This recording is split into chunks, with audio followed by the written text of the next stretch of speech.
Hello?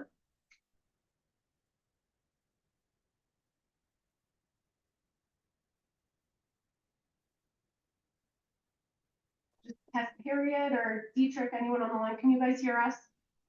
Yes, I can hear you. Fabulous, thank you so much.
Good morning to everybody.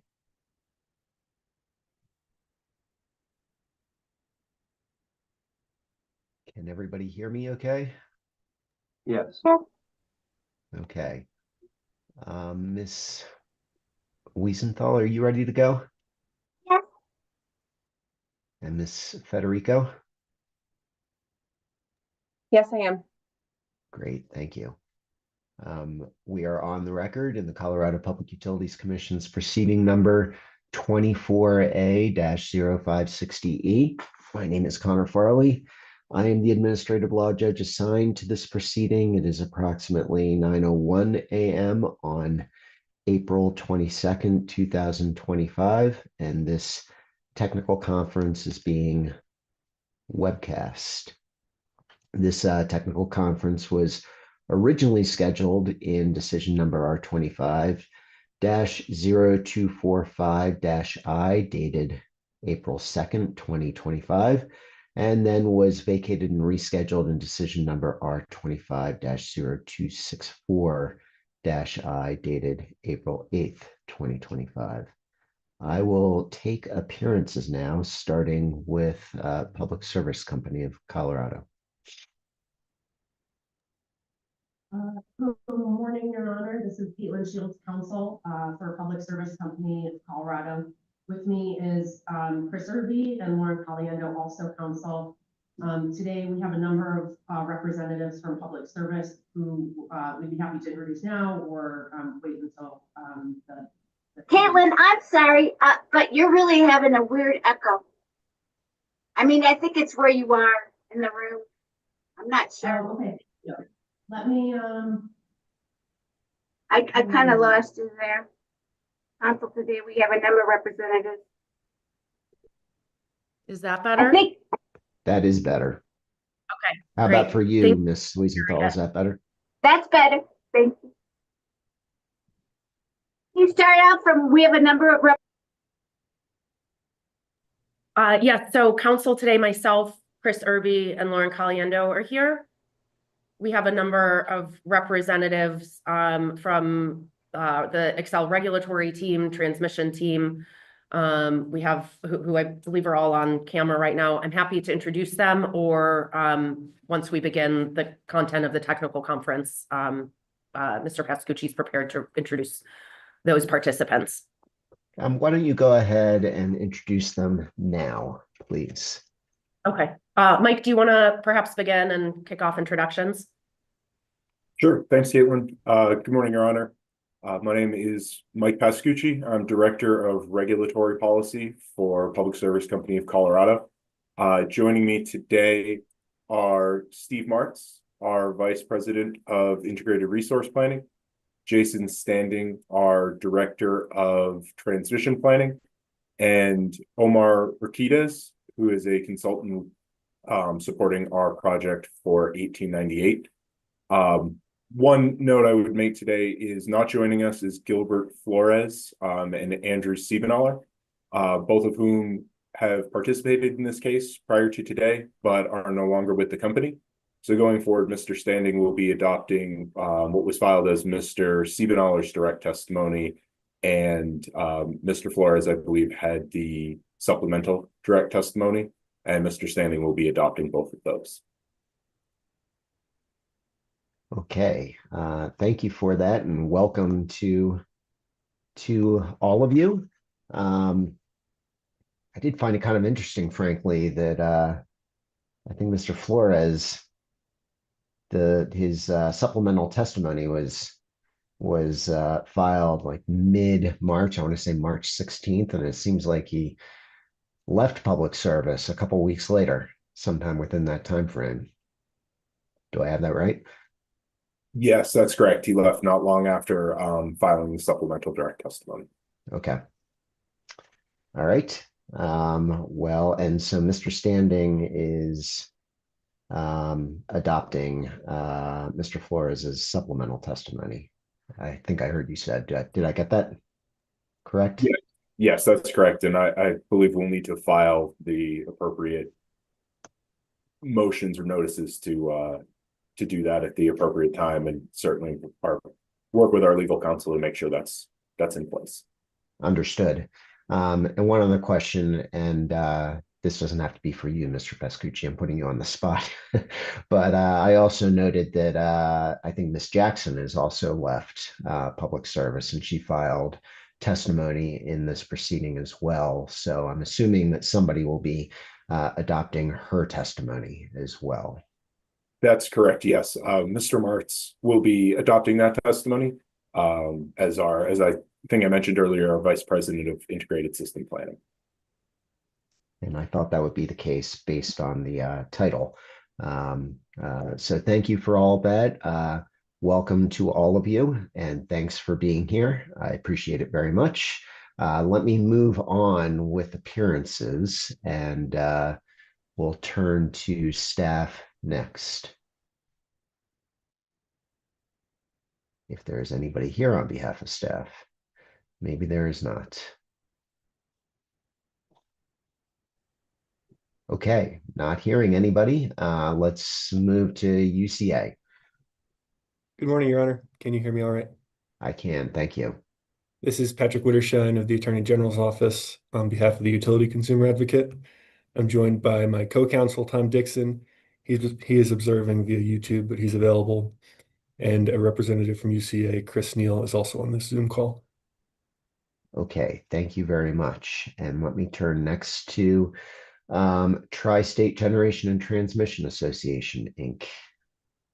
Good morning, Your Honor. Dietrich Hefner of Womble Bond Dickinson on behalf of Tri-State. And with me this morning from the Tri-State Transmission Planning Team are Ryan Hubbard and Jonathan Fidrich. Okay, thank you and welcome. And let me turn lastly to Colorado Independent Energy Association. Is there anybody here on behalf of CIEA? It's not looking like it. So, okay, let's move on. This technical conference, as I noted, was scheduled most recently in decision number R25-0264-I. And the purpose of this technical conference was stated in the original decision R25-0245-I that was dated April 2nd, 2025. And in that decision, I had stated that I'm just going to quote here, wish to investigate at a technical conference the degree to which modeling of a limited number of sets of snapshots in time with altered dispatch and load assumptions could supplement the record to allow the parties and the ALJ to gain a better understanding of the durability of the need for the transmission projects proposed in the company's application. And that was in that decision R25-0245I on page 5 and specifically paragraph 13. Now, the slight background that I'll say about that is, this is an application for a CPCN for a set of projects. And it's an expensive request. It's not an insignificant amount of money. I think it comes to approximately $1.2 billion.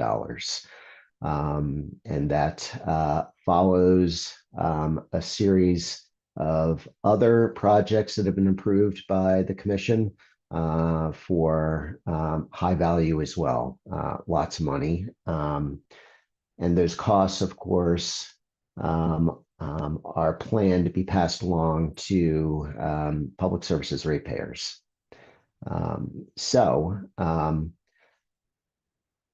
What I'm looking to do is provide as fulsome of a record as possible that will allow me and the commission to make the most informed decision about these requests.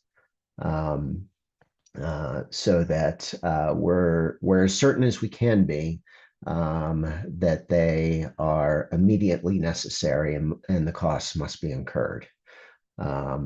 Now, I have no doubt that at least some costs requested in the application are necessary and will be incurred It's just a question of magnitude. So what I'm attempting to do, as I noted, is to fill out the record with more evidence that will help me and then the commission make this important decision about the upgrades requested in the application that are costly.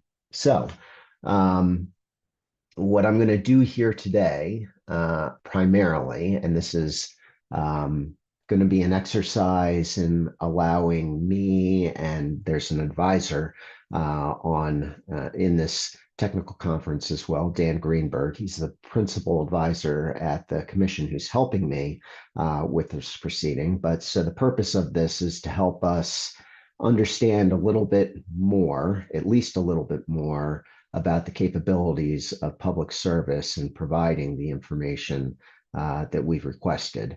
We sought to get that information. We got a lot of good information through the supplemental direct testimony. But it became apparent to me that issuing effectively further questions in writing and getting further answers through further testimony was going to be an inefficient way of doing this.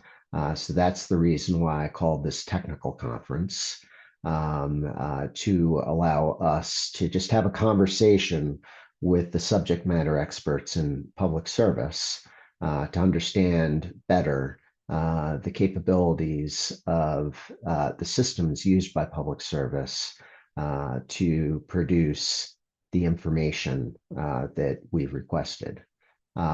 So let me just tell the other parties who are participating in this, I'm not going to say no to your active participation in this exercise here today, but I'm not going to allow any examination of any of the public services witnesses by you. This is not an opportunity, an extra opportunity for you to cross-examine public services folks in trying to build your case. As I said, the purpose of this exercise is to allow me and Dan Greenberg to understand better the technological capabilities of public service in producing the information or some subset of the information that we've requested. So I hope that's clear for everybody. But with that, what I'd like to do is turn it over to Mr. Greenberg. He understands the technical side of this better than I do, and I think it's going to be a far more efficient use of our time if he leads the conversation with the folks from public service. But before I do that, let me just ask Ms. Shields, have your folks prepared anything that they'd like to present at the outset here today? I didn't request that. It's unnecessary. But if there's anything that you'd like to do by way of introduction, preface, what have you, I'm happy to consider it. Thank you, Your Honor, and thank you for the introductory explanation. The company has prepared some preliminary remarks and a deck to support some of the information related to the requests that were contained in your order. Mr. Pascucci is prepared to walk through that deck today. So if Your Honor would like, we would be happy to present that. And I don't recall exactly how long we have prepared, perhaps about 10 minutes. But Mr. Pascucci can let you know if you'd like us to move forward with that. And the answer is yes. Why don't we start out with that? Before we do, let me just ask, Ms. Shields, you are breaking up just a little bit for me. So I'm asking anybody else in this technical conference whether you experienced that as well, or whether the problem is on my end, perhaps. So did anybody else experience this? She seems to be. I would be happy to change audio sources. I will say our hope is that I am not doing a lot of speaking today. Right. So perhaps we can start with Mr. Pascucci's microphone and we can all hope that you don't need to hear a lot of words from my microphone, but I'd be happy to test if I do need to speak a little bit more. Okay, and that's fine. So, Mr. Pascucci, why don't you start? And if it appears to me like I'm having a problem on my end, we'll take a short recess and I'll try to deal with that. So go ahead, Mr. Pascucci. Thank you, Your Honor. Is it possible, Ms. Federico, that I can share my screen here? Yes, is it just you that needs to? Yes, the assumption is I'll manage the presentation as our other representatives walk through it. Perfect. You should be able to share now. Let me know if you don't see a share button on the bottom of your Zoom control. I do, and hopefully can y'all see my screen now? Yes, we can. Okay, thank you very much. So moving through here, as we kind of noted at the outset, we have several representatives from public service here. As you had mentioned, Your Honor, wanted to talk to the subject matter experts, and I think you have many of the subject matter experts that you'll want to be able to gather some information from here today. I'm going to actually hand it over pretty quickly to my colleague, Mr. Martz, who will walk us through the first couple of slides, and then Mr. Standing will pick up from there. If at any point in time you or Mr. Greenberg need us to stop for any reason or have questions, please don't hesitate to interrupt us. So, Steve, I'll turn it over to you on the first slide.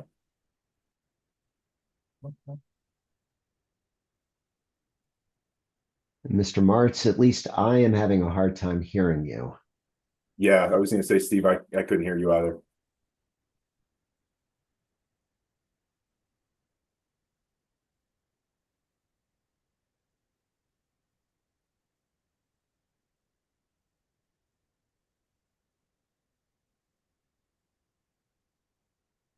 And we're still not hearing you.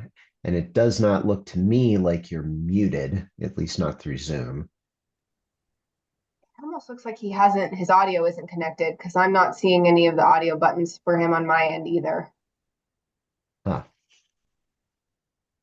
Ms. Federico, do you? We are bringing No. in tech support.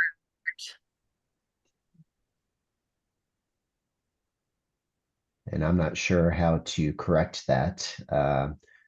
Why don't we recess for a moment while Mr. Martz tries to figure. I took him in the last hearing we did, and it would be a lot easier if he got some got some headphones. Hearing that one too. Yep, I don't know if you guys understood. can get those.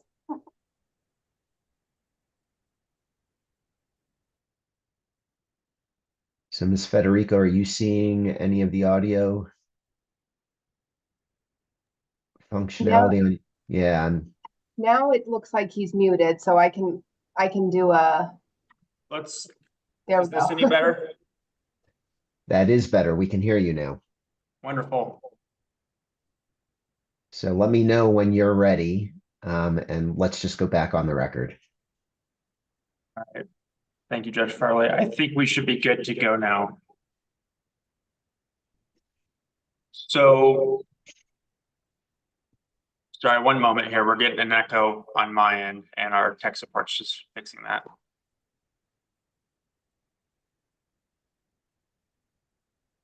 All right. Oh, hold on. Sorry, still coming through.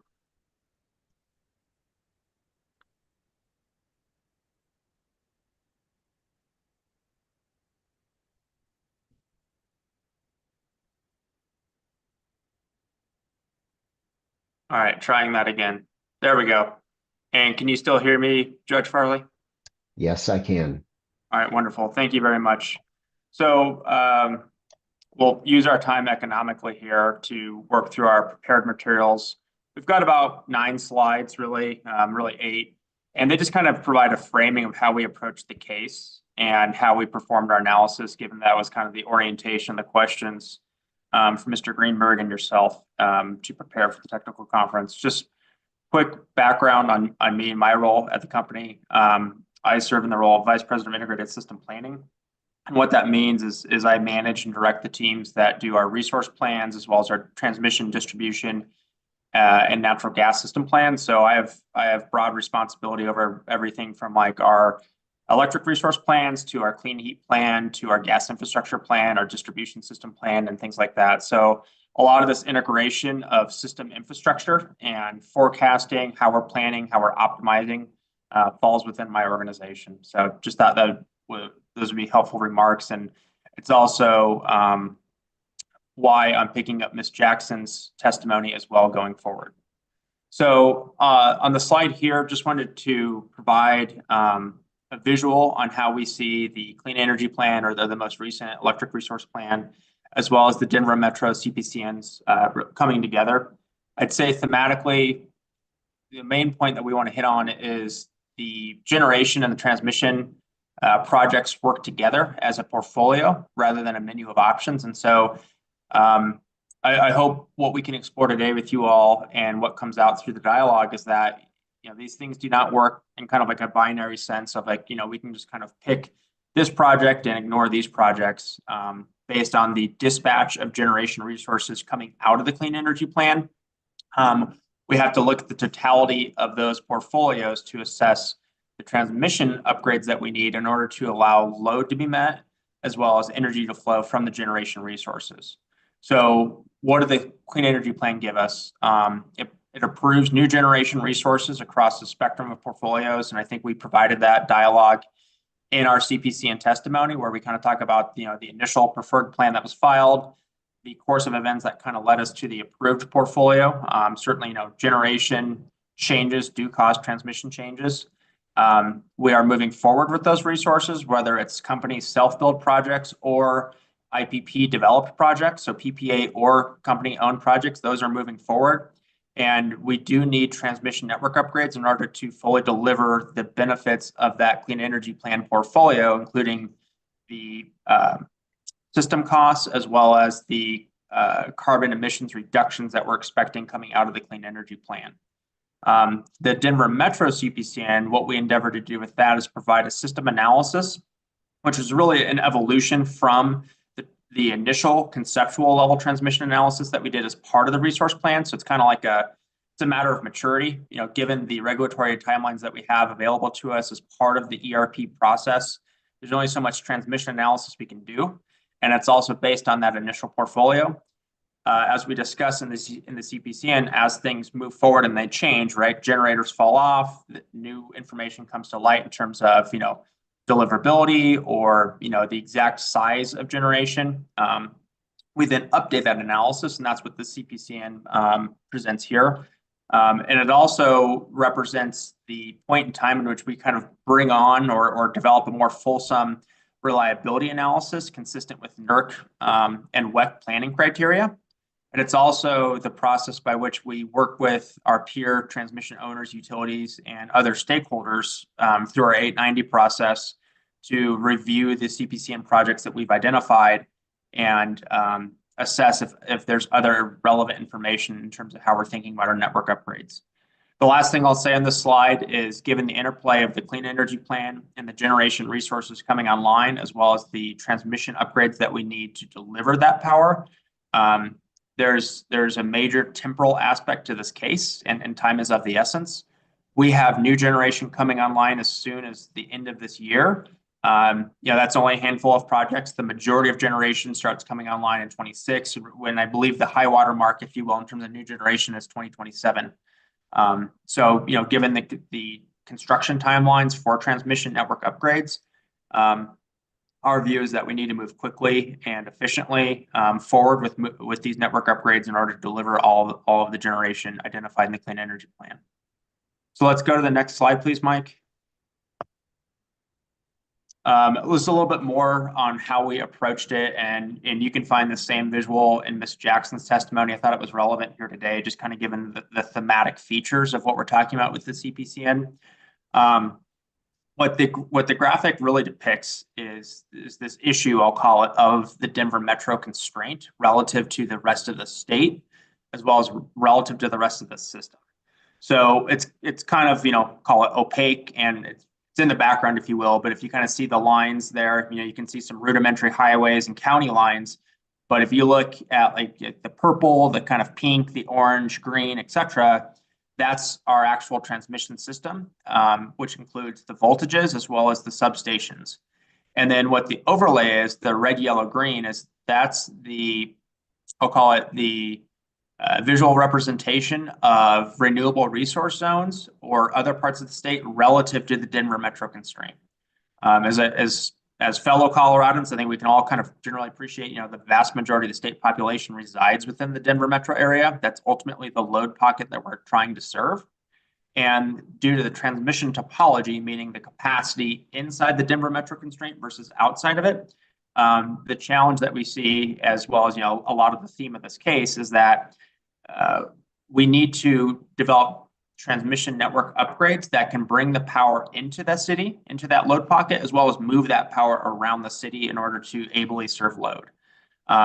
As I believe everybody is aware, we're in the process of constructing the Colorado Power Pathway.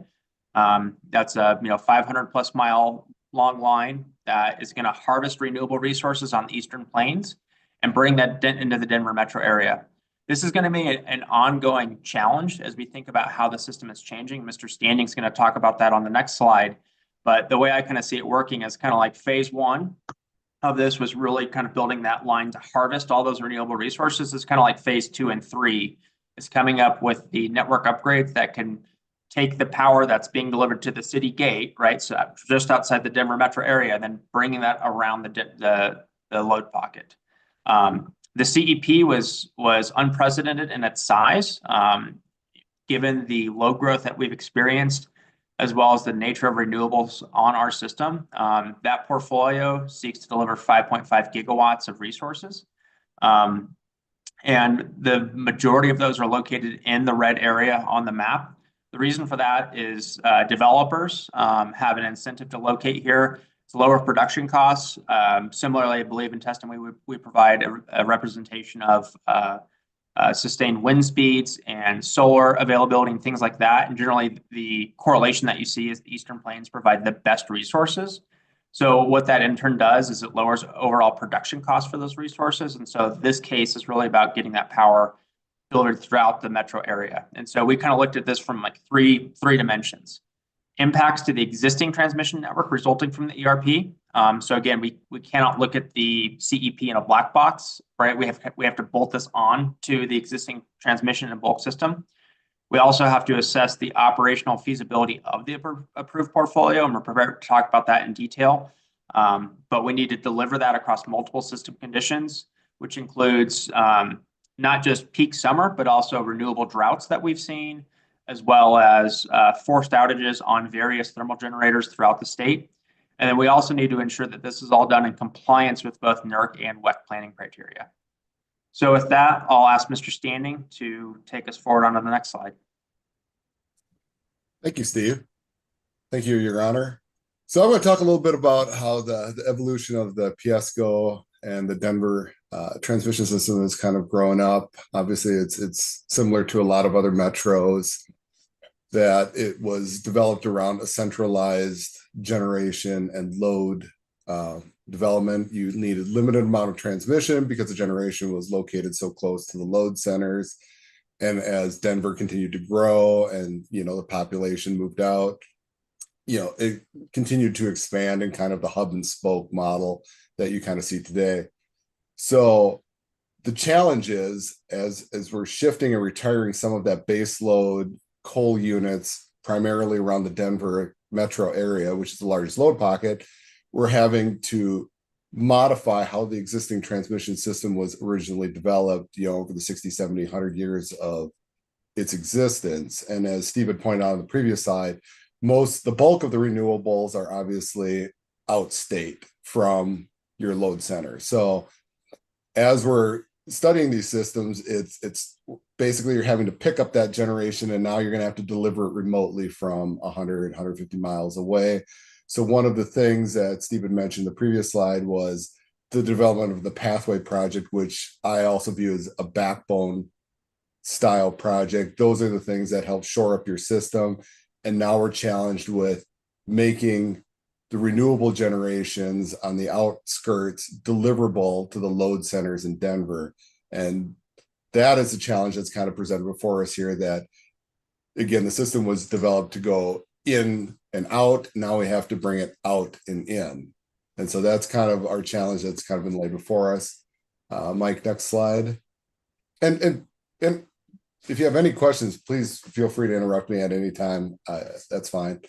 So let's actually go back to the previous slide. Oh, sure. Yes.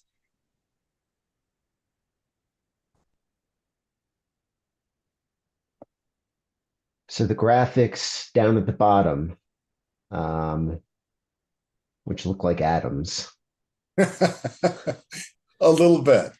Yeah, could you explain what's Sure. going on there? I think I understand, but just to make it clear would be helpful.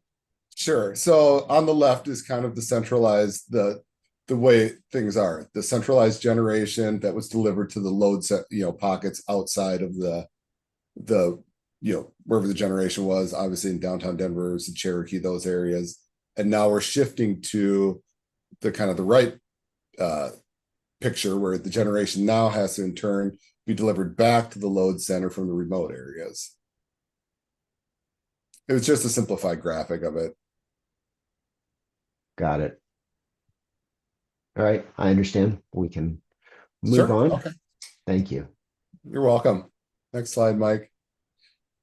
So the transmission planning process. Obviously, the core tenets of reliability planning is we have to build a safe, reliable, and cost-effective transmission plan. And in order to do that, we have to model the transmission system to the best of our ability.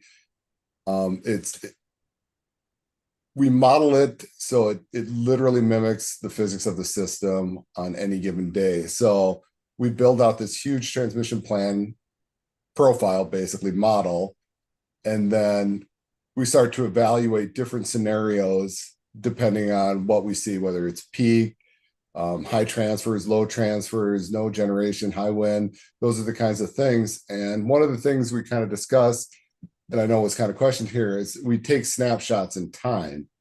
The reason we do that is based on the complexity of these models. They're very large models, and they involve a lot of data and data output. So part of the challenge we are tasked with at the beginning of any of these kinds of studies is coming up with enough bookend scenarios to make sure that we're covering as many possible, not extreme, but those kinds of scenarios where you have no wind, you have no solar. So you take into account those kinds of things, and then you study it to evaluate it and then build towards those. And if you have done it right on those bookend scenarios, you're covering everything in between. And that is the goal of any one of these kinds of backbone deliverability or backbone transmission projects. So, and again, so one of the final analysis pieces of it is as we're coming up with the issues, we come up with the solutions. And what we try to do is base those solutions against one another. Is it a new line? Is it a reconductor? Is it a system topology change? Those are the kinds of things we weigh against each other. Those costs are compared against each other, and what does it buy you? How long do these things last? And so those all flow into our final portfolio of projects, and that's kind of the transmission planning process as a whole. Next slide, Mike.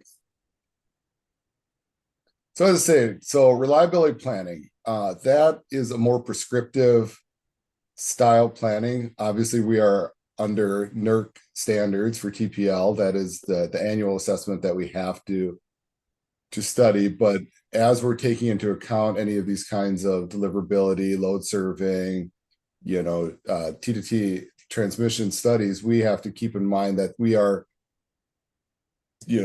basically dictated to, on the 100 kV and plus bulk system, a set of standards that we have to adhere to within our planning criteria that we have published. It's also in the study report. One of the things that we've been adding over the recent years is the concept of the economic planning. This is a different tool that It's outside of the NERC TPL, but it utilizes an hourly economic model to dispatch generation loads and different portfolios that way. One of the drawbacks to the economic planning is because it is based in the hourly 8760 model, you give up some of your detail that you get with reliability planning tools. So you have to kind of mesh these together to come up with what is the best overall plan.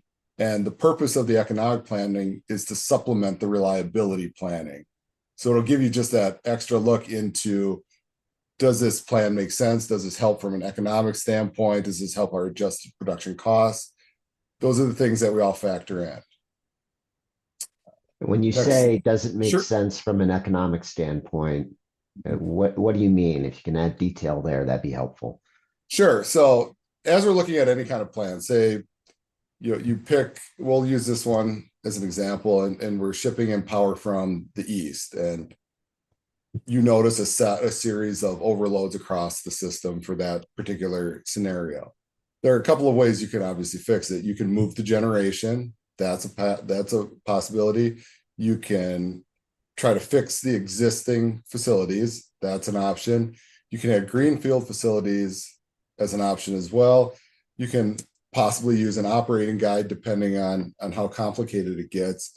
And what you do is you try to price out each one of those and do a comparison and kind of a present worth analysis on pulling those forward on how far does each one buy you. Is a new line better than reconductoring all the existing facilities? Can you reconduct your old existing facilities?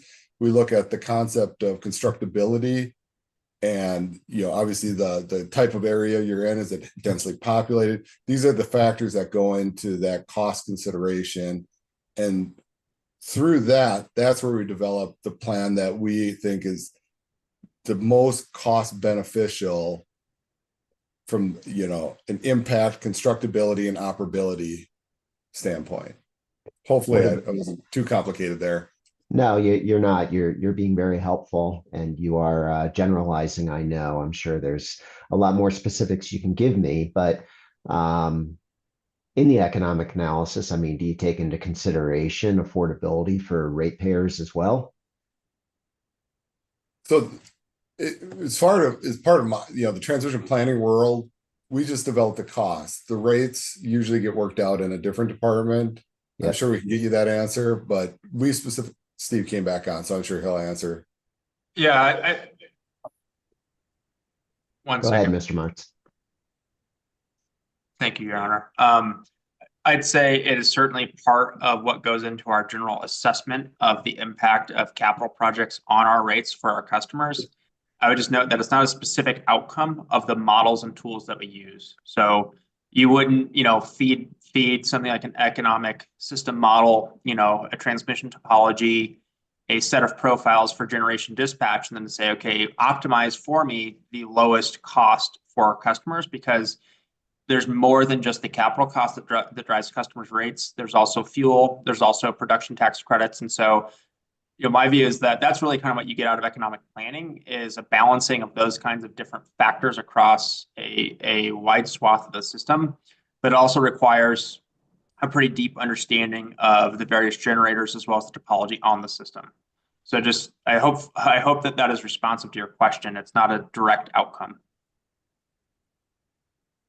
Understood, but I'd imagine there's a human within public service that if your reliability and economic planning came up with a recommendation for $5 billion worth of upgrades to be done right now, maybe there's a human at public service who would say, that's pretty tough to impose in one fell swoop, those costs on ratepayers. And is my sense correct?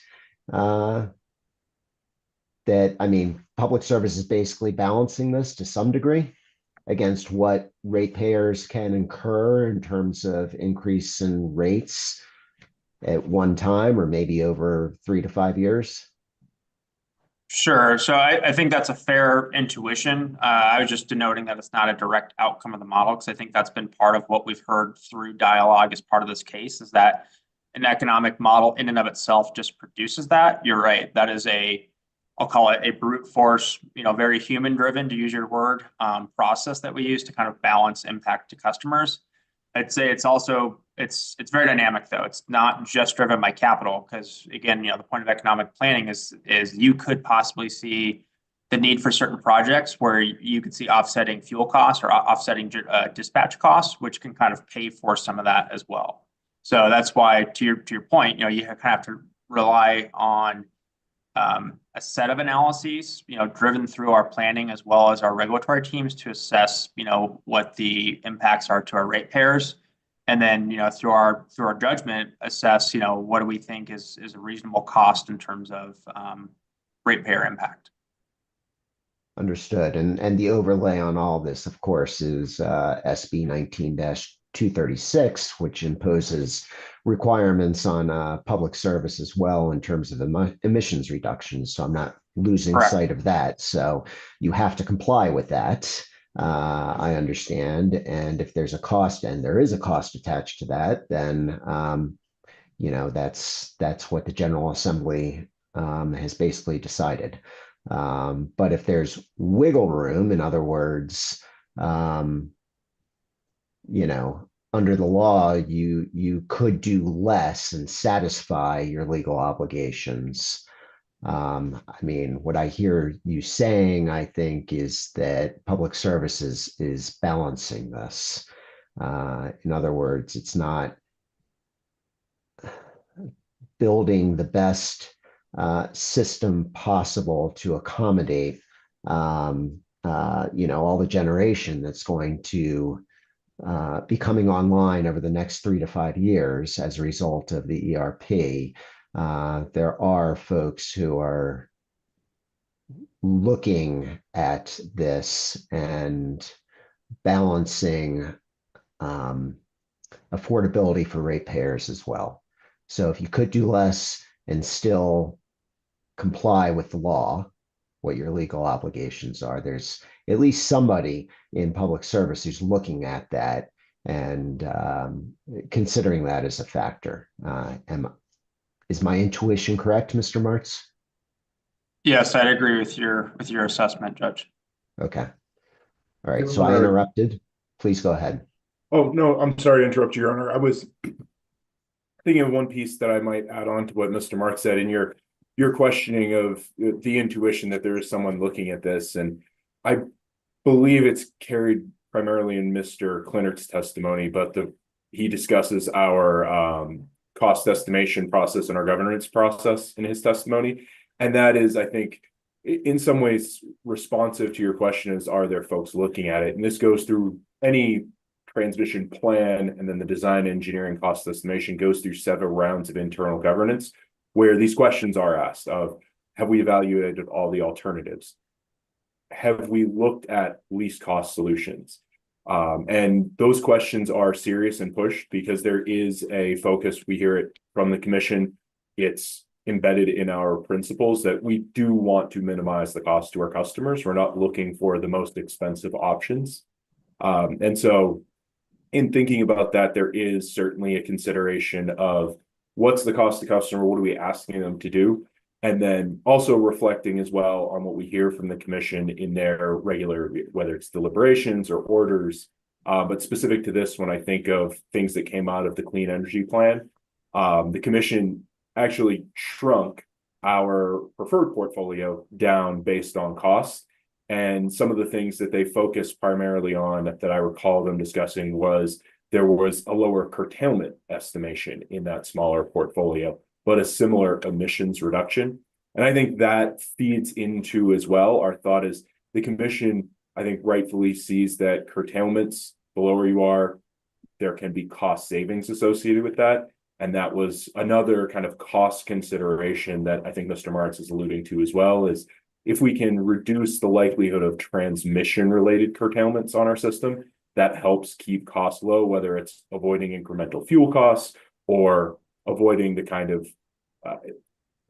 inefficiency, I'll say. Curtailments are certainly a tool, and they're a valuable tool, but trying to minimize the use of curtailments in our system operation. So all those questions throughout the governance process and the planning process went into there. Okay, thank you for that. And I understand a little bit better. Mr. Standing, you can, whoever wants to continue can continue. Certainly, Your Honor. Mike, we can move on to the next slide. This one just kind of highlights the NERC TPL standards. If you're so inclined to go look, this applies for anything above the 100 kV, what they call the bulk electric system. That's what we plan to. We have our planning criteria that we adhere to for the PSCO system and make sure that we're doing our analysis to meet that. One of the things about the role of the dispatch is obviously we always have to match load and generation. Those have to be equal, otherwise the model won't solve. But as I was kind of alluding to before, we try to provide enough variety in that dispatch to make sure that we're covering enough sets of operations and deliverability across the system to make sure that once we do complete the generation and the transmission upgrades, that the operations has a transmission system that they can reliably operate on a day-to-day basis. And again, that's kind of the role of why we make the dispatch assumptions what we do. It's to bookend those and bring home enough of those wide-ranging possibilities so we cover everything in between if we achieve that. Next slide. I think this is our last slide, Mike. So kind of going over the exact dispatch assumptions, two of the big scenarios that we identified, and I kind of talked about this earlier, was peak, which is a summer peak, which is usually a high, not constraint, but it's a common case across the entire industry. Obviously, when your load is the highest, you want to make sure that you're able to cover that. The twilight one is also an interesting case because that's assuming now the solar is no longer available for delivery to the system. So based on that, we've kind of come up the table below there in Rev 1 is what the generation is assumed for each one of those scenarios. So you can see your solar with the remaining gas plants in the Denver Metro. And then with no solar, then the balance is made up with the remainder of wind and then battery. So the reason we chose those was based on what we see in real time to the best of our ability. You know, again, we want to give the operators a realistic dispatch and a system that they're able to make sure that we keep the lights on to the best of our ability. And I think, Mike, that was our last slide. I'm correct? Yes, that's correct. That's the Okay. the kind of formal presentation we had. Sure. And free for any questions. Okay. Well, I appreciate this very much. At this point, I think I'm going to turn it over to Mr. Greenberg to have a conversation maybe a little further about these topics. So, Mr. Greenberg, if you can turn on your video. Hopefully it's on. Are you maybe here we go. That should work a little better. It does. Thank you. Well, thank you, Judge Farley, and good morning, everybody. Thanks very much for that presentation.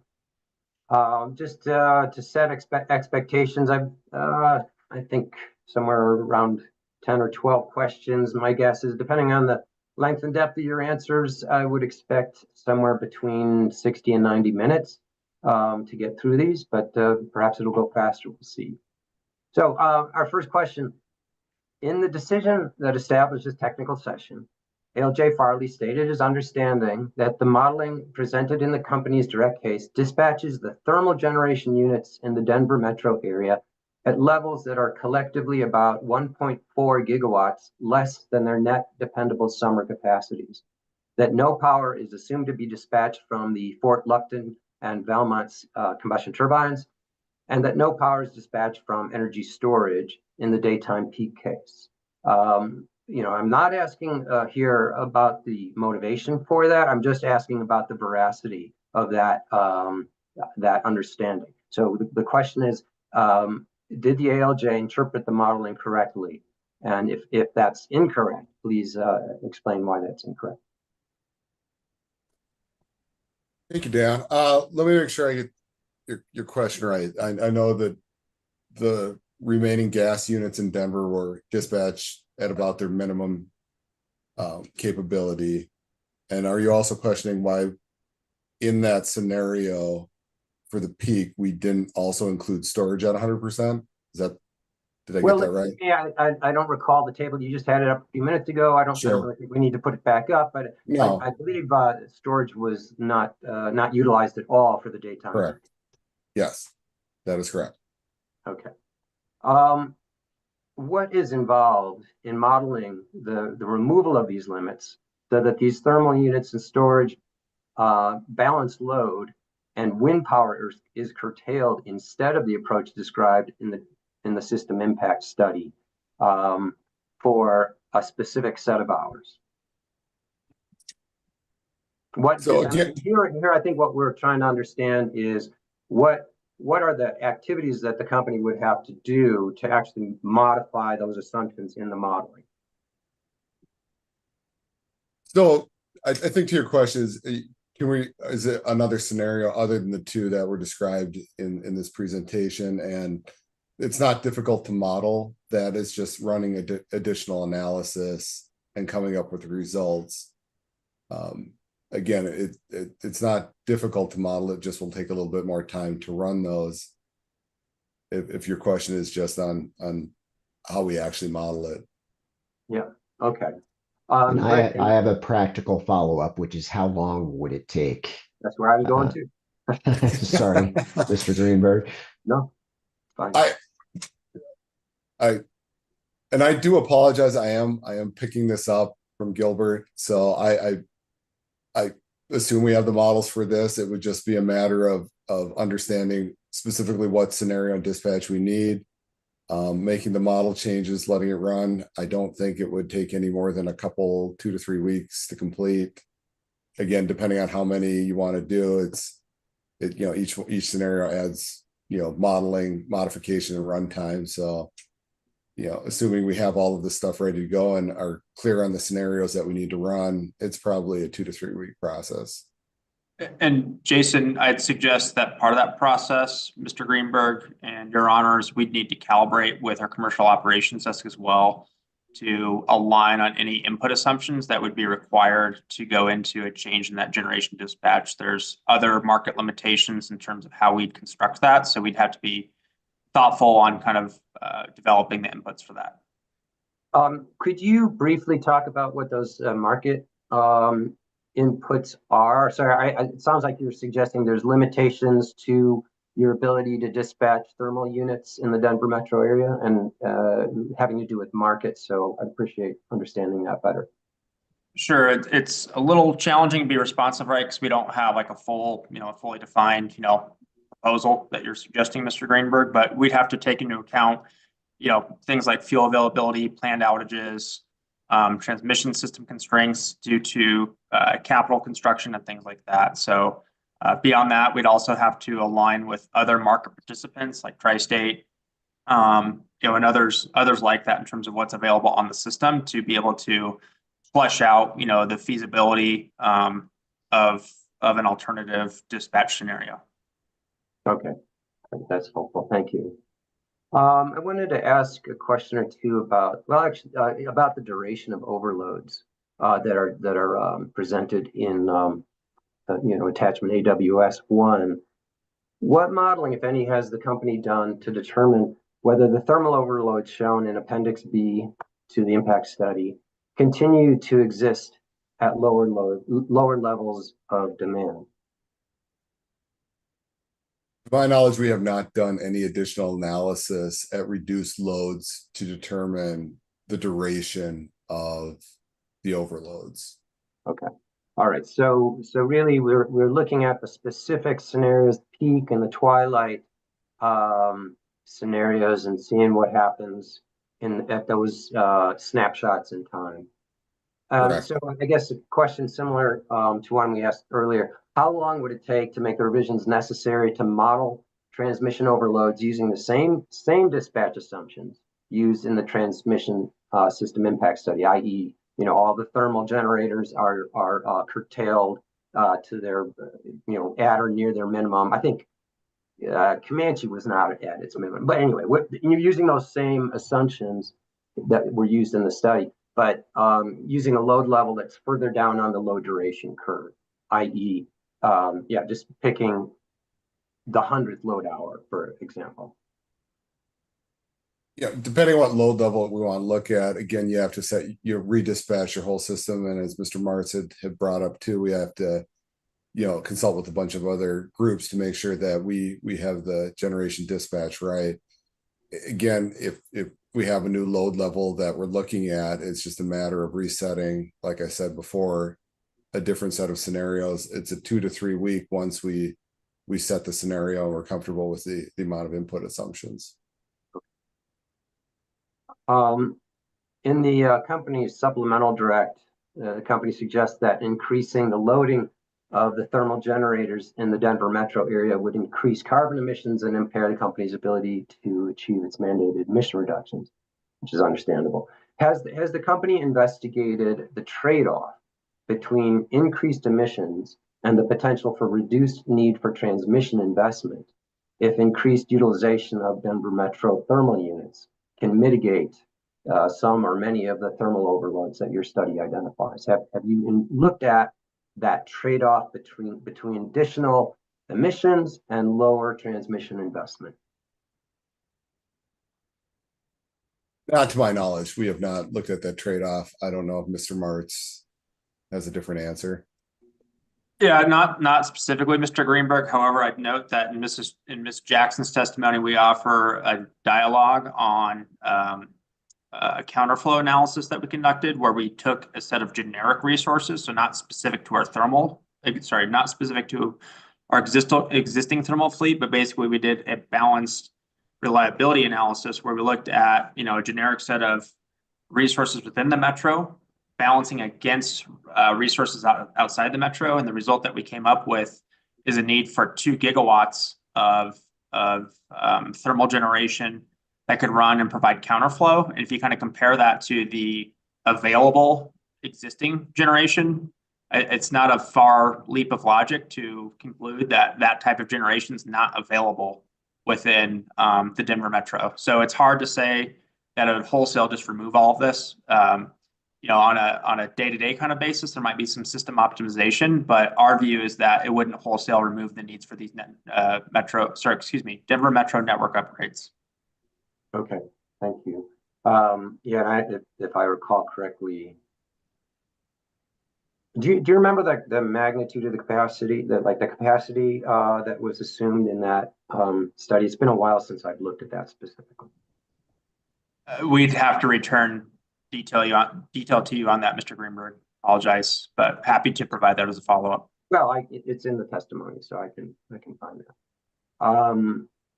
Okay, so I guess the next question is, what would be involved in estimating the impact on emission reductions of increased thermal unit utilization during a defined set of peak and twilight hours, or more generally, as a remedial action scheme when load conditions warrant? So I think what I'm suggesting here or curious about is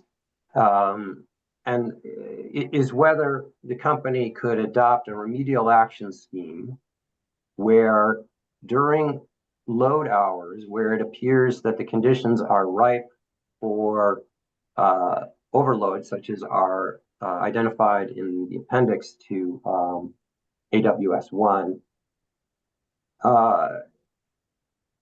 shifting the system operations so that rather than curtailing thermal units, again, just for the specific hours where there's concern about these overloads, curtailing wind rather than the thermal units for a defined set of hours, and then looking at the getting a rough estimate of the impacts that would have on the company's emissions. again, Mr. Greenberg, I don't think we've done a specific emissions one. I can't talk to you about the operational. I think you're speaking of an operational guide instead of a RAS, but Oh, okay. Yeah, that's fine. But using that as a way to kind of counteract a potential overload. Steve, you came off. I don't know if you want to talk about the emissions. Yeah, so we'd have to maybe take that back to think through how to do that, but I would note that would not just be a transmission power flow analysis. We'd really have to go back to our resource planning modeling that was conducted as part of the Clean Energy Plan and the ERP and make modifications to that decision to come up with a new set of resources and then re-optimize transmission based off of that. So it kind of caused a deviation because that's, the Encompass modeling is both a capacity expansion and a production costing model. So changing out resources is not just like one for one. We can't just supplant 100 megawatts here for 100 megawatts there. So it could materially alter that portfolio. And that would be, it'd be a guess, but that would probably be, 6 to 8 weeks or more to. Yeah, well, let me interrupt you, that Mr. Martin. portfolio. I'm really not suggesting redoing capacity expansion here. I'm suggesting utilizing the portfolio that was approved and the substitutions that have subsequently been made to that portfolio, but changing the way that the company dispatches to look at, really to specifically investigate with that portfolio as amended, look at that trade-off between transmission investment and additional emissions that an alternate dispatch would result in. Because it sounds from Mr. Stanning's previous response, it sounds like you really haven't looked at that trade-off at all. So I'm not sure that's a fair characterization, Mr. Greenberg, because curtailments and production costing are specific outputs of the Encompass model. And part of what that selection of resources infers are specific dispatch outputs that result in those portfolios. So I would disagree with the characterization that we can just keep the portfolio as is and then just make changes to dispatch assumptions. Well, I mean, in order to do this study in the first place, the company had to make assumptions about how all the thermal units were being dispatched. We know that those thermal units, that the specific scenarios that the study investigated and presented as part of a CPCN are scenarios where the company has decided to keep the thermal units dispatched to relatively low fractions of their dependable capacities. The company can alter those assumptions without changing, the other resources, without changing any generating resources that are available. And I guess I'm not suggesting a highly detailed analysis of emission increases that might result from limited. Mr. Stanley, what was the term, or Mr. March, if you know, since you're on mic, I used the term remedial action scheme, which was the wrong term. So whatever We're thinking of an operating guide. Operating guide. Yes. Did you say remedial operating guide? Was that it? No, just be an operating guide. Operating guide. Okay. So I'm not suggesting a highly detailed and accurate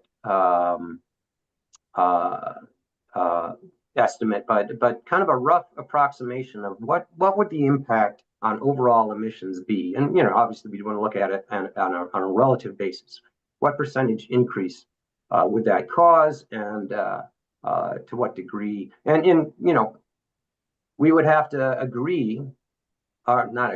I guess we would have to have more information about how far down the load curve one would need to go before you would no longer see some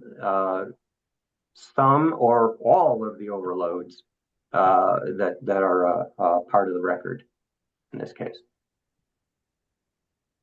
So I'm suggesting we would ask for some test cases, and then come up with a way of estimating the relative impact on emissions and the company's continued ability to achieve the mandated emission reduction. So I think we could work with you to provide some high-level estimates of emissions impacts as a result of that. And if that's helpful, something we can take back to our team and assess timing to quantify that to help understand the impact there. I would say, and we'll confirm as well, but we do not impose, I think you kind of use the term curtailment on thermal generators in our resource plans. We work through a series of portfolios and those, not implying a lot of precision here, but we run 20 some odd portfolios or more that look at different things, including social cost of carbon, excluding it, looking at different ownership, percentages and things like that. And we do not just arbitrarily impose a curtailment on thermal generators due to emissions. That primarily comes from a zero cost of carbon construct. Okay, understood. So, let me just inject and say, I know that I'm forever guilty of this. Mr. Greenberg may be as well.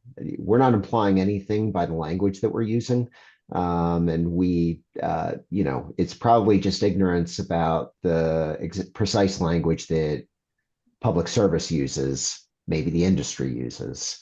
So don't take it as judgment when we use imprecise language like curtailment of heat generation. So let me just inject as well, Mr. Martz, you said that you'd have to take it back to your team to talk about this, but there's a possibility that public service could produce the type of analysis that Mr. Greenberg is talking about. But you said, I believe you use a high level estimate of the impact on emissions. The question I have is, and you probably cannot answer it at this point, but if you could do that, I mean, how much confidence in the accuracy would public service have? And if you don't know, which I suspect you do not, that's a perfectly fine answer. Yeah, it's a fair question, Your Honor. And just to confirm, because you kind of had two comments there, if that's all right. Just yes is the answer to your first question. And certainly no offense taken on the precision of the language. I'm not taking it as judgment, just trying to get to like the right lingua franca, to have a wholesome conversation here. Yep. And just, if you're kind of sensing discomfort, it's really just around, I'm looking at this, right? And keep in mind, I am in charge of all planning. So all of our systems is we kind of have to assess, like the delta between alternatives that we construct here versus like what we approve in the clean energy plan. And it's like we kind of alter things like load forecasts, generation, dispatch profiles, and things like that. It's going to create some inconsistency in terms of how we think about the resources there versus like the network upgrades that we need to deliver power. And to your second question, you're correct. It'd be very difficult for me to wager a guess on the accuracy of that at this point in time. Okay, and I think Mr. Greenberg and I both understand that what we're asking for involves some inconsistency between what was approved in the ERP proceeding and what we're talking about here. So we both understand that, but as I said at the outset, what was approved in the ERP was high dollar value, and what we're talking about here is high dollar value as well.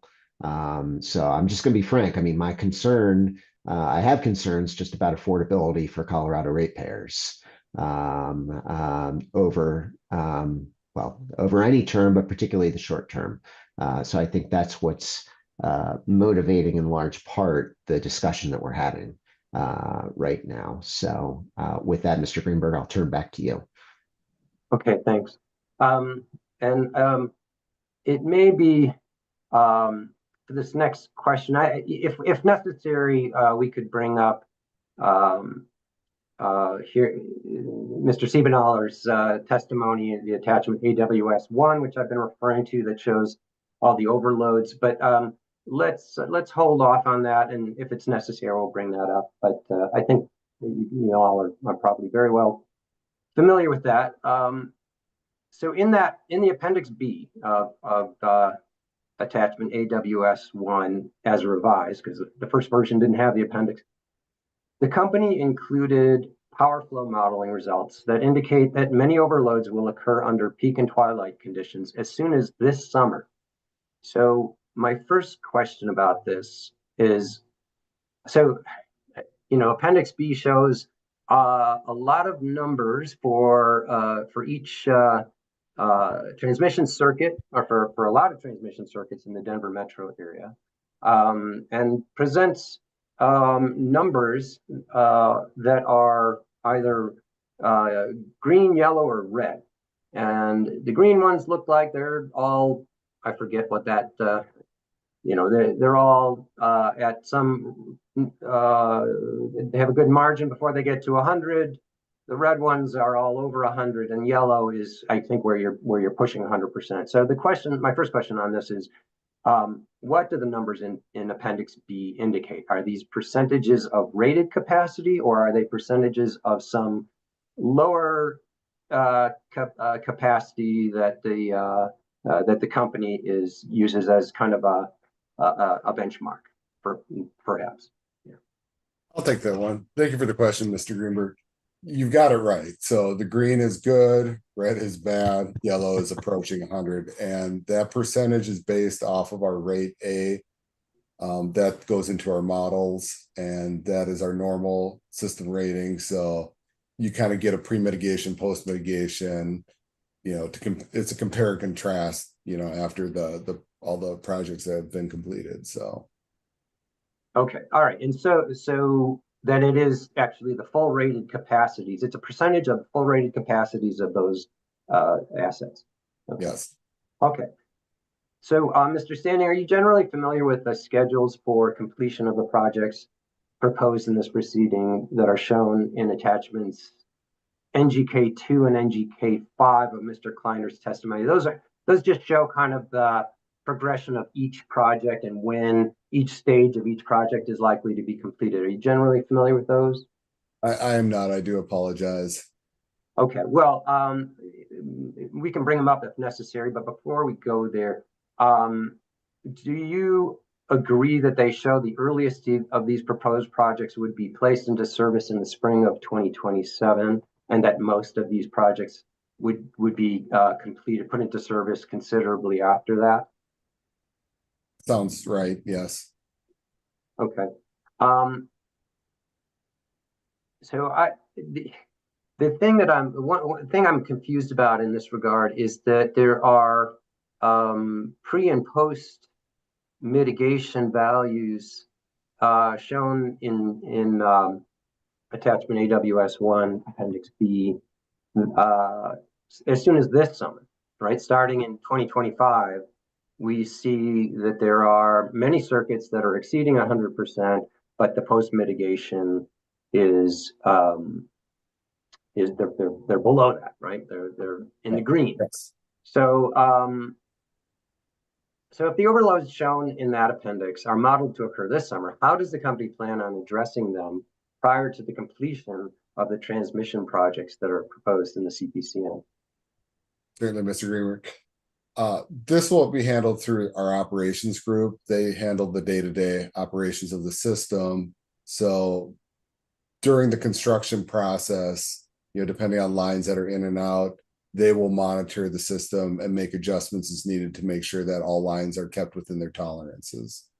So what would be, I think I'd like to get some specific examples if you could provide that. How are they able to make these adjustments now at this point this summer? In general, I don't, the amount of possibilities out there is literally almost infinite, but if a line is showing overloaded or it looks like it's approaching it, they have the authority to go take action to help reduce that. That may mean changing the topology, opening a breaker here or there. They may back order generation to be back down. And, you know, their load shed is a possibility too, but that's a very extreme last resort. So system topology and generation redispatch are usually the two primary tools in their kit. Okay. And is there some reason that those same mitigations could not be used in subsequent years? I mean, again, acknowledging that you don't want to have a long-term need to, well, I'm not sure what I want to acknowledge here, if anything. I guess the question stays: why can't these same mitigations be used in later years? Well, I think part of the deal with like the operation guides, RASs, and things like that are not part of a traditional rebuild or what we would consider, you know, new line project. What you're doing is introducing more and more operational risk. It's one thing to have one op guide on your system that they're able to operate around, but as you add more and more, and, you know, and specifically speaking of this one, depending on where the generation is, the lines they have to monitor, and the more they have to monitor, the chance of human error only goes up with the additional op guides. What, as I stated before, what we try to do is we develop these plans is to give the operators an operational system that doesn't, you know, require a lot of these kind of op guides or RASs that just introduce a bunch of risk to the system. I see. And I'll, if I can, Mr. Greenberg, I interject and just, you know, I think you're kind of asking the consequence, like why can't you, right? So, I mean, a little bit of the asymmetry here is planning for long-term durable transmission system operations. I mean, these are things that we rely on for a couple weeks at a time, not to support, you know, the usefulness of 20-year generation assets. So we already use this and deploy this as a tool in our toolkit. It's challenging to like double down on it because we already use it to endure things like planned outages and maintenance on our system as well. So it's like we're going to kind of keep stretching, you know, that tool thinner and thinner. And the result that we see on our system is an increase in elevated system conditions that our operators deal with, you know, very consistently now. You know, and we've looked at data kind of in the past, you know, kind of showing the number of red, orange, and yellow days as increasing as a function of transmission topology. Sure. No, I appreciate that those comments and acknowledge that you don't want to be putting yourself in, and I don't think the commission well, I won't put words in anybody's mouths, but it certainly makes sense that you don't want to be creating a long-term situation in which the system can't be operated reliably. So I suppose, but it does seem that we're there already if we're getting overloads starting this summer that the operating room is going to have to deal with. I'd agree with that, Mr. Greenberg, and I'd also invite Omar to comment as well, given his expertise in terms of NERC reliability criteria and how NERC would look at remedial action schemes and operating guides as a long-term tool. Yeah, Mr. Greenberg, just want to check my. Mr. Rapidos, it's difficult to hear you, and I'm showing that you're muted. So, although I'm hearing you a little bit. Yeah, so if you could just unmute at the bottom of your screen. There you go. Mr. Akitas, yeah, there you go. Okay, are you able to hear me now? Yes. Much better, thank you. Okay, excellent. Yeah, I apologize. Will, if we take a break, be able to try to get this technology working. I'm actually in the same physical room as Mr. Martz, so as we switch speakers back and forth to improve the ability to hear on the call, we end up with resonance issues here in the room. So trying to work through that. So anyways, thank you so much. Again, Omar Akitas, 1898 & Co., supporting this filing. So my background, I've got about 18 years in transmission-related research and industry experience, both dealing with these types of filings, but also the, in the weeds of the study. So any of that space is what I'm here to support. Mr. Martz asked me to comment on something we've touched on a bit, Your Honor, but really to try to drive home, because I think Mr. Greenberg brings up some very good points about the difference between operating a reliable system and planning a reliable system. And a lot of that is the time component by which to anticipate, project expectations on the system.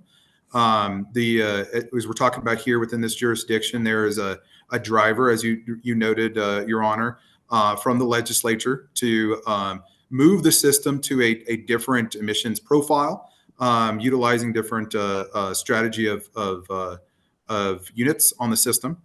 And then there's a logical next step of how do you get it from that legacy system of that generation centrally getting out to load in the areas versus the generation decentralized in a further place and then going back the other way, right? Another analogy I like to use there in that space is something like a tree, right? So the trunk is typically much larger, and you're sending those nutrients to the end of the tree. We're because of this transformative change of generation profiles and requests and policy drivers across the nation, to be honest, not just here in Colorado. We're flipping that paradigm, right? So now we're having to get those small branches of the tree much larger in order to deliver to that generation to the load. And so to your point, Your Honor, it is not unique that Colorado and its ratepayers and those around the nation that are facilitating this transformational change will see a high cost for the other associated pieces with that generation, right? Not just the generation itself, which to Mr. Mart's points will actually bring a lot of economic value in the dispatch scenario and the fuel costs, but there will be a need for additional transmission to get it where it needs to go. But to Mr. Mart's point, PSCO, any of those NERC regulated utilities that will be obligated by NERC to plan a reliable system. I'm going to read from it's a NERC standard, actually TPL 1-5.1. It is TPL, and just give a little history of TPL 1-TPL-001. Its inception came after the 2003 blackouts in the Northeast, which, as we can all agree, not only a curtailment of load, right? So load shedding and uncontrolled load shedding itself are huge economic impacts, not only in the near term and the long term viability of the economies that we support. So this actually came out of it, and it's actually on -5.1. So you can see that there's been a lot of refinement over the years since then to help understand that balance of planning a reliable system that can then be operated reliably in the operations timeframe, and then and also the cost and the impact of those necessary identified projects within the plan. And so the purpose, and I think it kind of really goes to that point we're trying to drive here.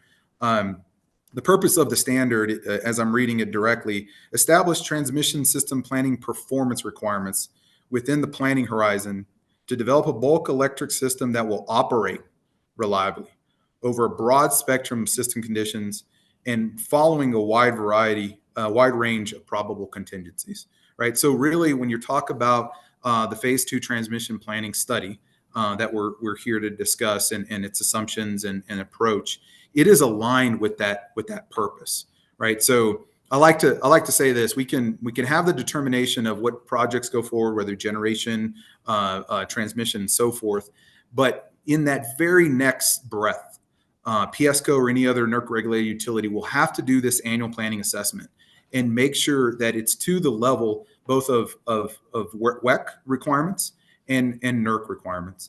So in this study, the particular criteria would be what we would consider a kind of deliverability study, utilizing N-0, N-1, so native system with everything intact, and then one extra contingency. If you look at the standard, and then not to mention, I'll get to the operation scenario, we're not talking about a system that's N-1, right?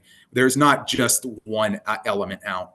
And so I think we believe it's appropriate that this level of screening and criteria was applied to identify these projects. But the very next step is that requirement and obligation to be compliant with NERC standards. And that goes to N-1, N-1, additional generation out, prior outages, long-term outages, and so forth. And in fact, in section 2.1.3, and I apologize for being so exacting, but I think for the record, I want to be able to allow y'all to go back and look at some of these things. And it specifically calls for sensitivity cases to accomplish this assessment in support of your obligation for NERC compliance. The sensitivity analysis must vary one or more of the following conditions by a sufficient amount to stress the system within a credible range of conditions, right? So it's not, and again, this is a pure reliability base, and we've talked about reliability based versus economic, right? And those types of things are, different real and reactive forecast of load, expected transfers, and then I believe it's the fifth bullet. It says generation additions, retirement, and other dispatch scenarios. So when we discussed in the opening in the PowerPoint slide deck that the approach taken here was to be aligned with WEC criteria, NERC criteria, and so forth. This is kind of what we're, the specifics of what we're talking about, Your Honor, and Mr. Greenberg. So to your point, absolutely, in operation, there are going to be similar physical things that can happen, right? Redispatch to support reliability in that particular scenario. Topology changes, I believe Mr. Standing described these very well. But we're not talking about a system in operation that is N-1. We're talking about one that could be N-10, N-19, N-20. So the things that can do that are, obviously upgrades in the system, a storm comes through, all those different things are kind of that additional margin that is called for in these types of planning scenarios, right? So we want to provide, as I stated, that ability to operate the system reliably through those, I call them logical, but the credible conditions that we would expect on the system. And so I think that's a little bit of the connection. Just a sec. I'm yeah, sorry. absolutely. Yes, sir. I just want to understand. I mean, when you talk about N-10, N-20, I hope that neither Xcel nor any utility in this country is trying to make a transmission system that will operate reliably under any conditions, like, if there's a nuclear war. Absolutely, yeah, absolutely. Good point. So please explain, help me understand what you mean by N-10, N-20. I understand that there's there's a variety of required contingency analyses that are required by FERC. But what do you mean by N-10, N-20? Yeah, that's a great question, and I apologize if that did not come out. I was speaking about the difference between the reliability based assessment, right? So that is what I described, N-0, N-1. So it's not it was not in the study to test N-10, those type of things. But you can imagine in the state of Colorado, there's more than 10 things that are not fully available. So it could be jumpers on a system, on a portion of a substation. It could be a substation outage for a transmission, for instance, have to upgrade relays within a substation, right? So that element may no longer be protected, right? So that's a particular thing that has to happen. A storm could go through, a tree falls on a line. So when you're talking about a system as large as what we're talking about, that's where you get into those larger N- numbers. By no means did this study identify projects to make the system reliable in that space. I'm just trying to give the perspective of why, the purpose, as stated by NERC, is to provide a reliable system in these stress conditions to allow for a reliably operated system in these even more N-X stress systems. Got it. Yeah, no, that's a great clarification. I appreciate you bringing that up. I did not mean to give that perspective that was in any way part of the study. Got it. Okay, thank you. Yeah. Was there more that you wanted to say? I think that is just the addition. Again, it goes to bolster the point that Mr. Martz and Mr. Standing were saying.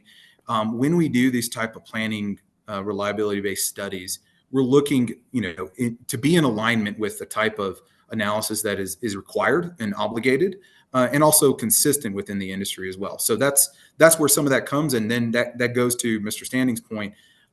Absolutely, we could put operating guides, additional RAS schemes, but then you can see how that by utilizing those to address N-1 conditions, we severely hamper the ability to operate the system reliably without some of these more severe consequences like load shed or cascading or others, by adding those in as solutions for N-1. Yeah, okay, I understand. Yeah, thank you very much. Thank you. Thank you, Mr. Akitas. Let me just interrupt and say we've been going for an hour and a half now, and let's go ahead and take a break. So it's 10:31 now. Let's come back on the record at let's say 10:50. So we'll be in recess until 10:50. And Thank you very much. Before we go, Ms. Federico, I think I will want to present a document when we return. So could you please make me a presenter? Sure, I can do that. Thank you. All right. In recess until 10:50. Thank you.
Do you have someone on the line that could test our mic? I can hear you.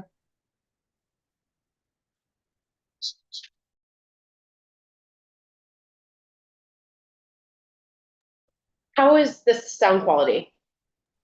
It sounds good to me. Obviously, Okay. it's most important that it sounds good to hear it, but on my end, you sound pretty clear.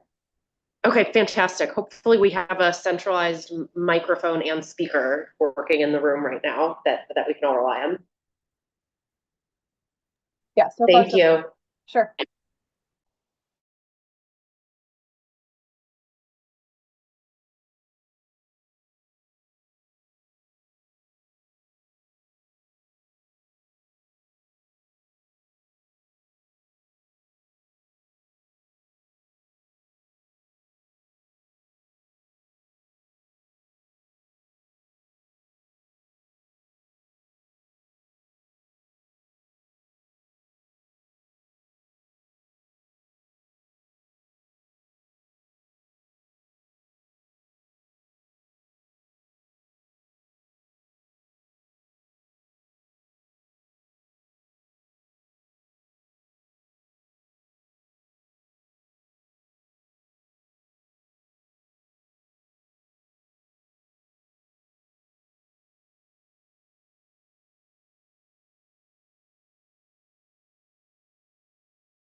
Okay, is everybody ready to go?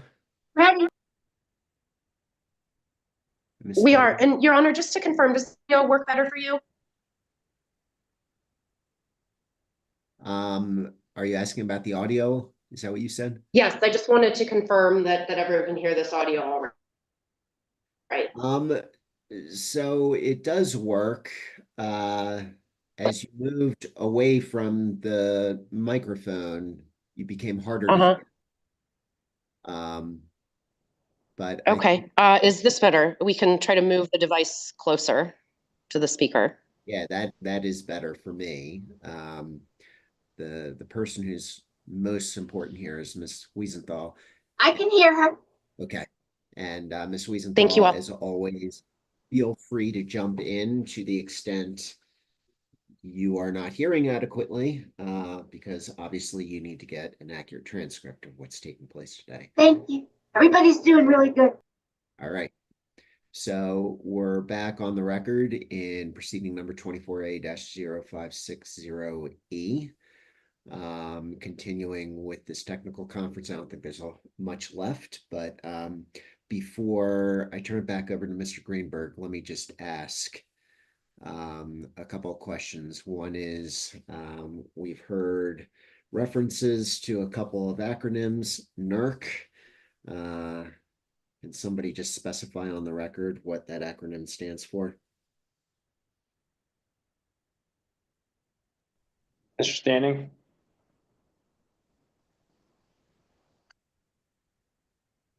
Mr. Standing, you are there. My apologies, my apologies. It's the North American Electric Reliability Council. Corporation. My apologies.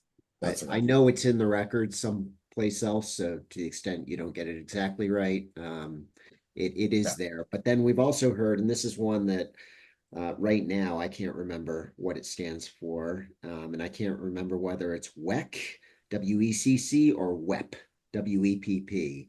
My hearing is not too good. I'm an older guy, so that may explain why I'm a little confused. But could somebody specify which it is and then what that stands for?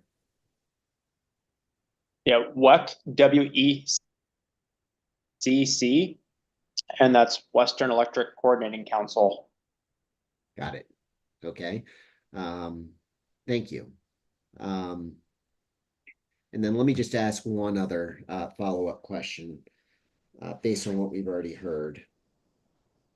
Mr. Greenberg asked about, what he's showing on the screen, the overloads on Appendix B earlier, and asked essentially how public service planned to deal with these overloads, given that the projects that are requested in this application are not going to be online/completed for some time, and that public service in 2025, based on what we're looking at right now in Appendix B, shows a number of overloads and how that would be dealt with before the projects for which public service requests permission to build in this application, how these overloads would be dealt with before then. And what I heard was there are things that public services operations group can do in order to manage these overloads. And so I'm characterizing here, if I get any of this wrong, feel free to correct me. And I think what I basically heard was not a good idea to manage these overloads long-term. It can be done short-term, but there are risks involved. And to the extent dealing with these overloads longer term is attempted, it's almost as if the risk escalates of not being able to manage them effectively. Did I understand that correctly? And that essentially that longer term, if dealt with only operationally, risks to reliability escalate? That's accurate, Your Honor. Okay. All right. So And If I may, I'd go on to say too, NERC is not a static and faceless organization. In our experience, and we've seen transmission operators who, for a time being, will use remedial action schemes and operating guidelines to work through interim system conditions. But NERC also has the ability and authority to come back to a transmission owner and ask for the long-term plan as well. So we also have a burden of proof with NERC to show them, what our long-term durable and reliable system operating plan is going to be for a variety of system conditions. Okay, so and forgive me, I forgot to put give me just a moment. Of course, and if we need to do a better job of spelling out acronyms as well, please just give us that feedback and we'll be sure to pause and spell them out. Yeah, and I appreciate that. So let me just ask this. So previously I had heard that, dealing with these overloads could be done short term with the operational group. I heard you, Mr. Martz, just refer to remedial measures. Is that effectively the same thing? I'd say at a very high level, yes and no. They have different applications. So would invite Mr. Standing to further clarify.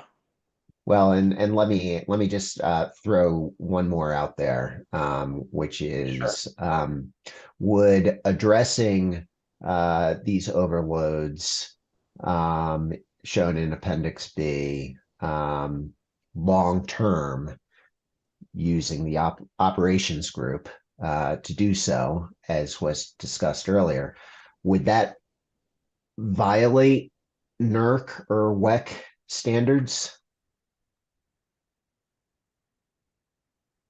Okay, Your Honor, I'll answer your first question. The remedial action scheme is typically a more automated process where. Sorry to interrupt, Mr. Standing. I am, for some reason, unable to hear you.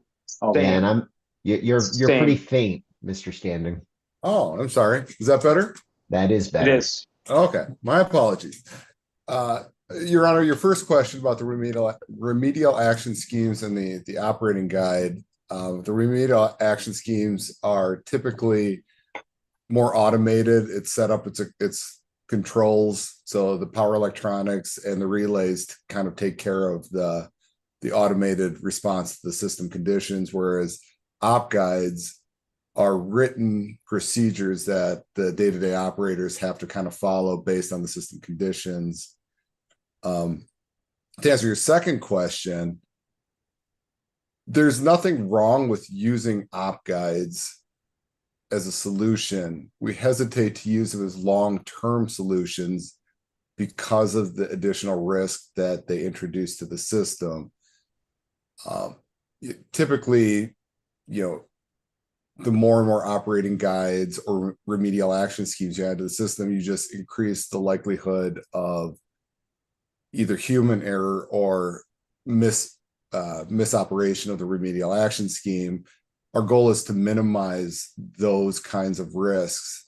As Omar was stating earlier too, we study the system to N-1, N-2 conditions, whereas in a real world event, there's probably 5, 6, 7, 8 a lot of lines out that they have to deal with, a lot of uncertainty on a day-to-day operation basis they have to deal with. Our goal is to help minimize that risk to the day-to-day operators by building them a system that can handle multiple outages, multiple adverse conditions. So that's why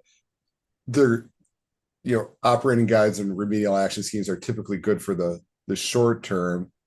You can use them for the long term, but as Mr. Martz had pointed out too, there's a burden of proof that goes along with those, that you typically have to have them, especially with the remedial action schemes, that those are tracked, and that's a compliance burden that you have to make sure that it's still working. There's a cadence to it.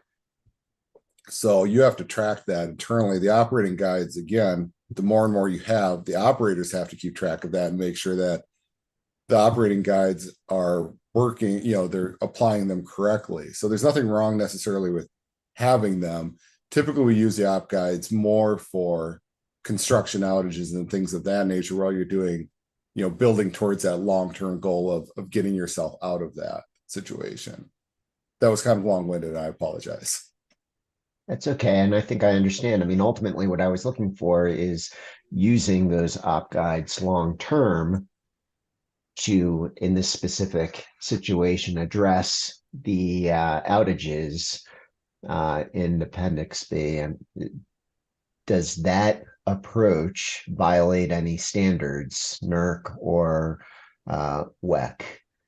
And the answer probably is that they're the standards are written generally enough that it would comply, but it's not best practices or something to that effect. That's correct, Your Honor. Okay. All right. Well, thank you for that clarification. I appreciate it. And I'll turn it back to Mr. Greenberg. Thanks very much. And that was interesting to me, Mr. Standing. I just want to follow up on that line of questions just briefly.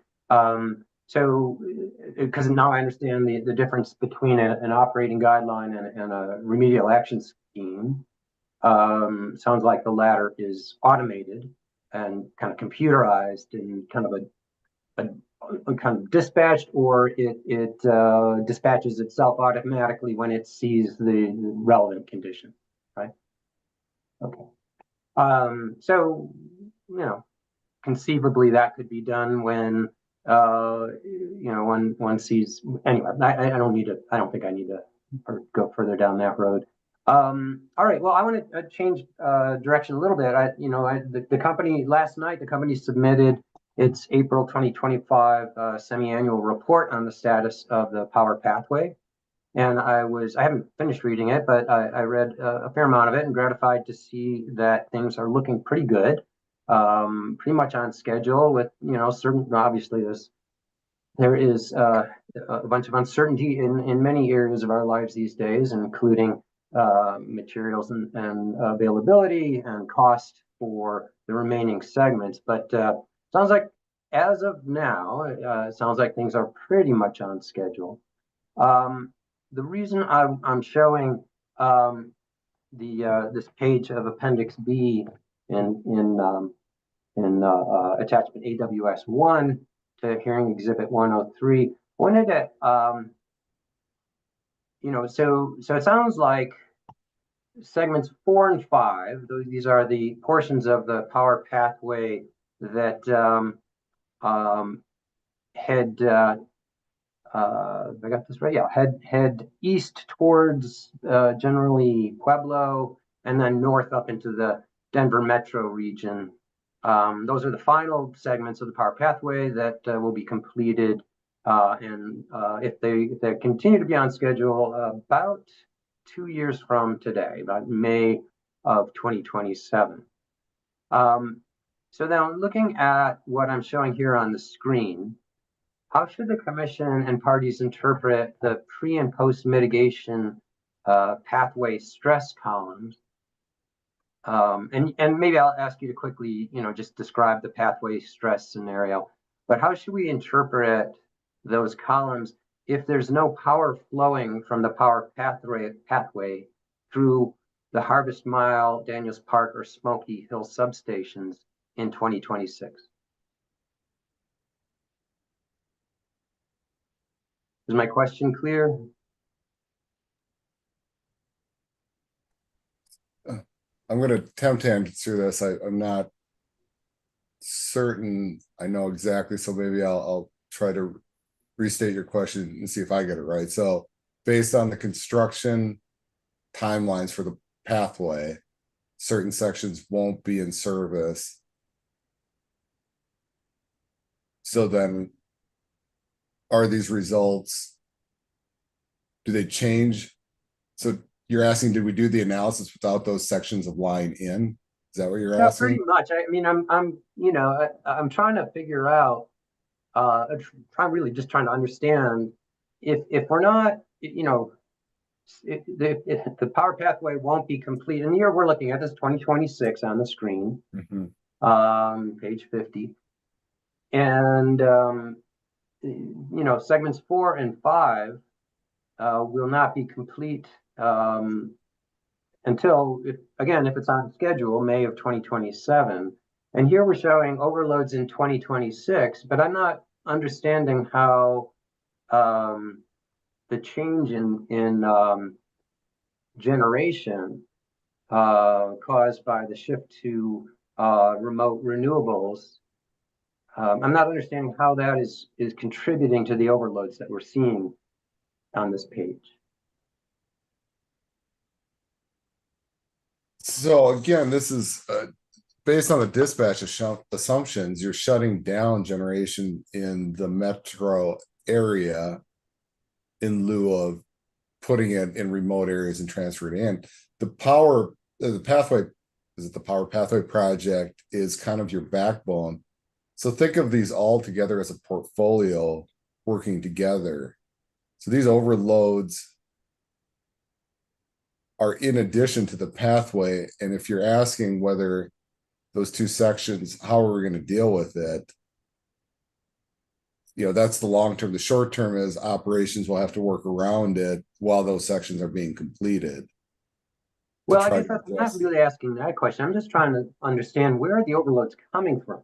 Because at this point in 2026, we're not getting any flow, right? So I didn't, for folks that aren't aware of this, segment 5 in particular is the last link that runs from east of Pueblo somewhere up to the Harvest Mile substation in the metro area.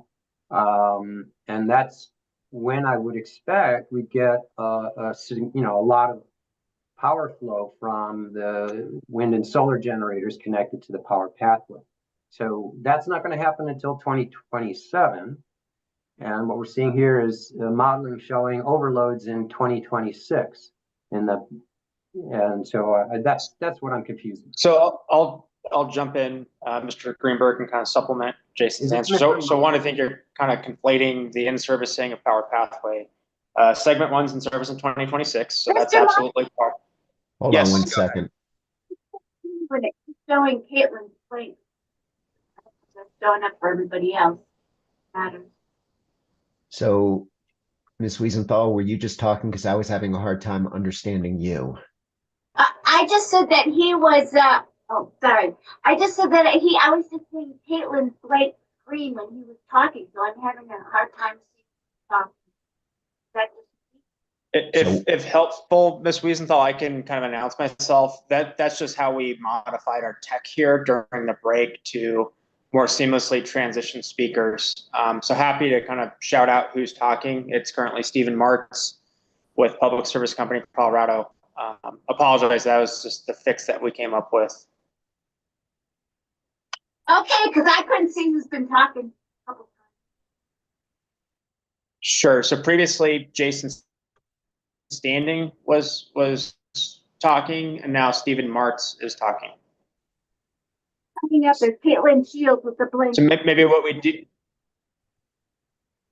Yeah, again, it's just the microphone's just being run through that system. So if it works for you, Your Honor, maybe what we'll do on the PSCO public service side is we'll just announce who's speaking to help clarify that for Ms. Wiesenthal.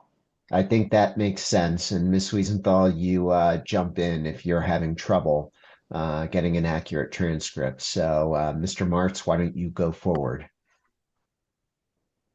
Sure. So just to restate, Stephen Martz, Public Service Company of Colorado, responding now.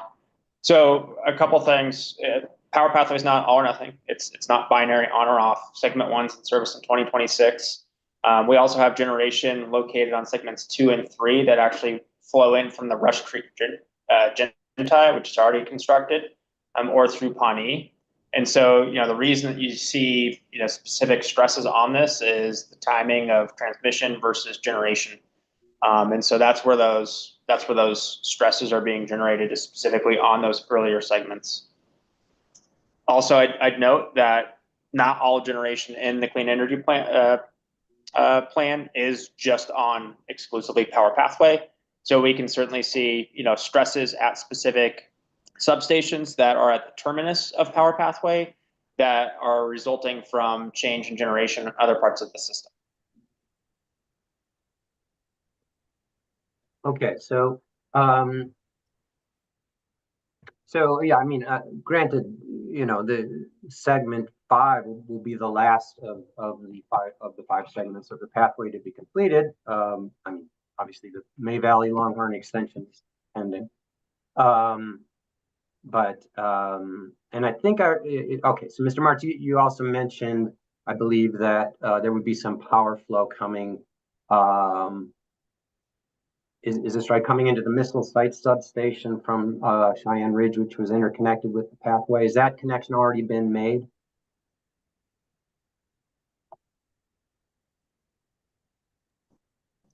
So Stephen March responding from Public Service. I'd have to double check that, Mr. Greenberg. I don't know that off the top of my head. Okay. Okay. Well, I mean, I guess so. The main question is, you know, prior to the final connections and the in-servicing of segment 5 at Harvest Mile, my impression is that the vast majority of flow from any generators interconnected to the power pathway will be entering the Denver metro area from the north at the Canal Crossing and Fort St. Vrain substations. And so I guess, is that what the company modeled prior to the in-servicing of segment 5? Do you mind restating your question, Mr. Greenberg? That was challenging to follow. Okay, sorry. I mean, I'll try to simplify it. I'm just, you know, before segment 5 is in service in May of 2027, it seems that the vast majority of power flow from any generators, well, all generators connected to the power pathway, will be directed up north to the Canal Crossing and Fort St. Vrain substations, which are on the power pathway, and then will percolate down into the metro area from there. And I'm just wondering if that is how the company has modeled the situation prior to the in-servicing of segment 5. I can kind of help address that one. If you read the study, I think it's on page 36, Mr. Greenberg, there is projects by in-service date. And so you'll notice there you go, 2027, that is how they listed it out. So you're right. So segments 2, 3, 1, 4, and 5 are sequenced through 2027 and then 2028. So the overloads, depending on which model year, will be defined by those network topology changes. Okay. Okay, so I mean, it sounds like the answer then would be yes. We're not getting flow into Harvest Mile prior to 2027. And then so going from what Mr. Martz said a few minutes ago, it sounds like there are other dispatch decisions that are resulting in the overloads that are shown here. That's what I'm saying as well. Yes. I mean, it would be helpful to have some clarity about this, actually. I guess I'm not going to, I don't want to, we may ask for some clarity on this following this session. Yeah, I think that'd be helpful, Mr. Greenberg, because it's also a little challenging to follow the questions. I mean, we're kind of doing on the fly power flow analysis. And I'd say, like, on the last point, you know, that was something we analyzed as part of the pathway CPCN, and we do see flows moving from Canal to Pawnee, ultimately towards missile site and Harvest Mile as well. So like it's challenging to like just agree on the fly here that we're not having any flow coming out of Fort St. Vrain. So if you could kind of clarify the question, it's certainly something we're happy to help answer if it provides clarity on like the dispatch and how we look at these transmission topologies. Okay, well, I may have missed a little bit of what you said, Mr. Martz, so I'm not understanding what's not clear. So let me try to restate it one more time, and if I'm not being clear, we can have a discussion about that. I'm just trying to understand what's causing the overloads, and actually, could you one of either Mr. March or Mr. Standing just really briefly describe the pathway stress scenario that's shown here? And what are you looking for, Mr. Greenberg? Just the assumptions that were used? Scenario, a description of that scenario. Okay. The assumptions that went into that stress situation. Mr. Marks, Mr. Standing, I mean, do you understand what we're asking for here? Hey, go ahead, Mr. Standing. To the best of my understanding here, and again, I apologize. We can track this down. I am picking this up late. What they were trying to do is just inject large amounts of generation generically on the pathway to see what the impacts would be with the pathway complete. That, I think that was just the purpose of that scenario. So let me just interject and ask this follow-up question. So, and just for clarity of the record, what Mr. Greenberg is showing is hearing exhibit 103, attachment AWS-1, Rev 1, and appendix B. So in the pathway stress scenario, Mr. Standing, and I understand you've picked this up late, and this is somewhat unfair because we're hitting you with questions that maybe you didn't anticipate.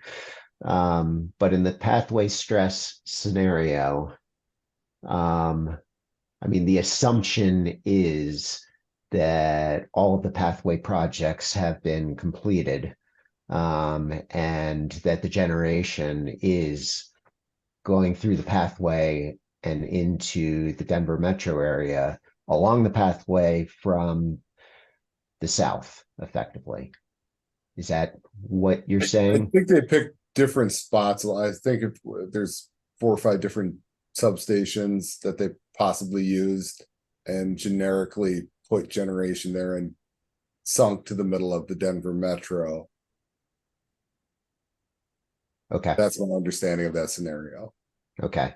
But it sounds like you don't have certainty on that point. I don't have certainty. I've only read the study report. I'd have to look at the cases specifically to know what they did, but in general, it states here that they just wanted to see what would happen if you increase the generation located on the pathway project. Yeah, that's my memory as well of that scenario.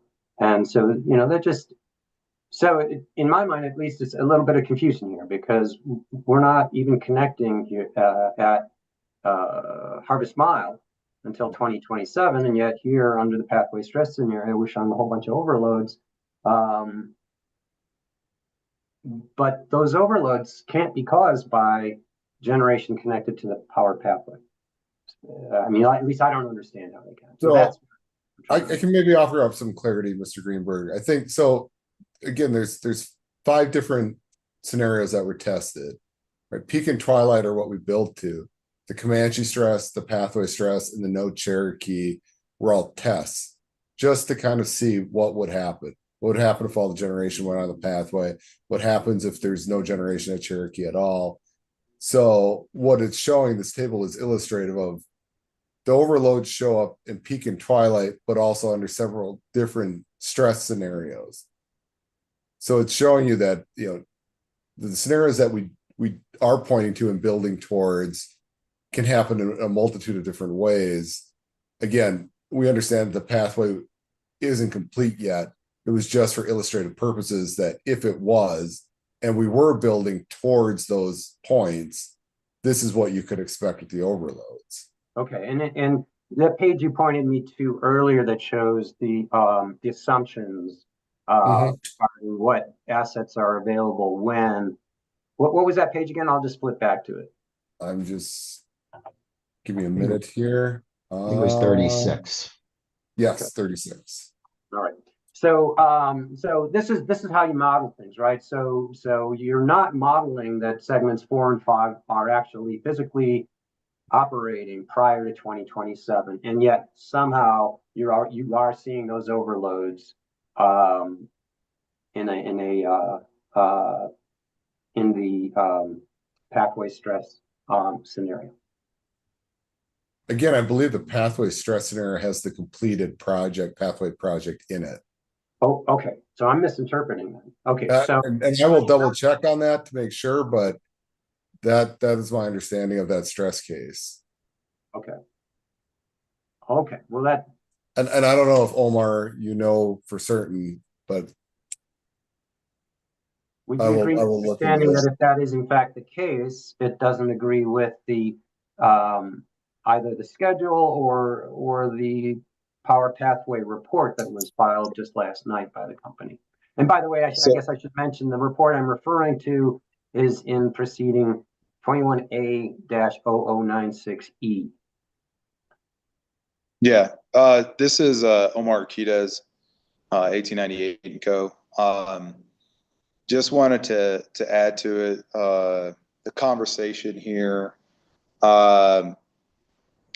It is something. So I believe, Mr. Greenberg, you're really asking about the specifics of what topology existed in the 2026 assessment that created the violations shown that you were showing a second ago, along with the specifics of the dispatch of those, right? So to your point, based off of what the topology is in that particular case run, so to give the record a remembrance of what was done, multiple years were run, and the assessment looked at and identified the necessary projects, right? So that multiple years is identified for the violations in Appendix B. So I think the one you were showing previously was 2026, right?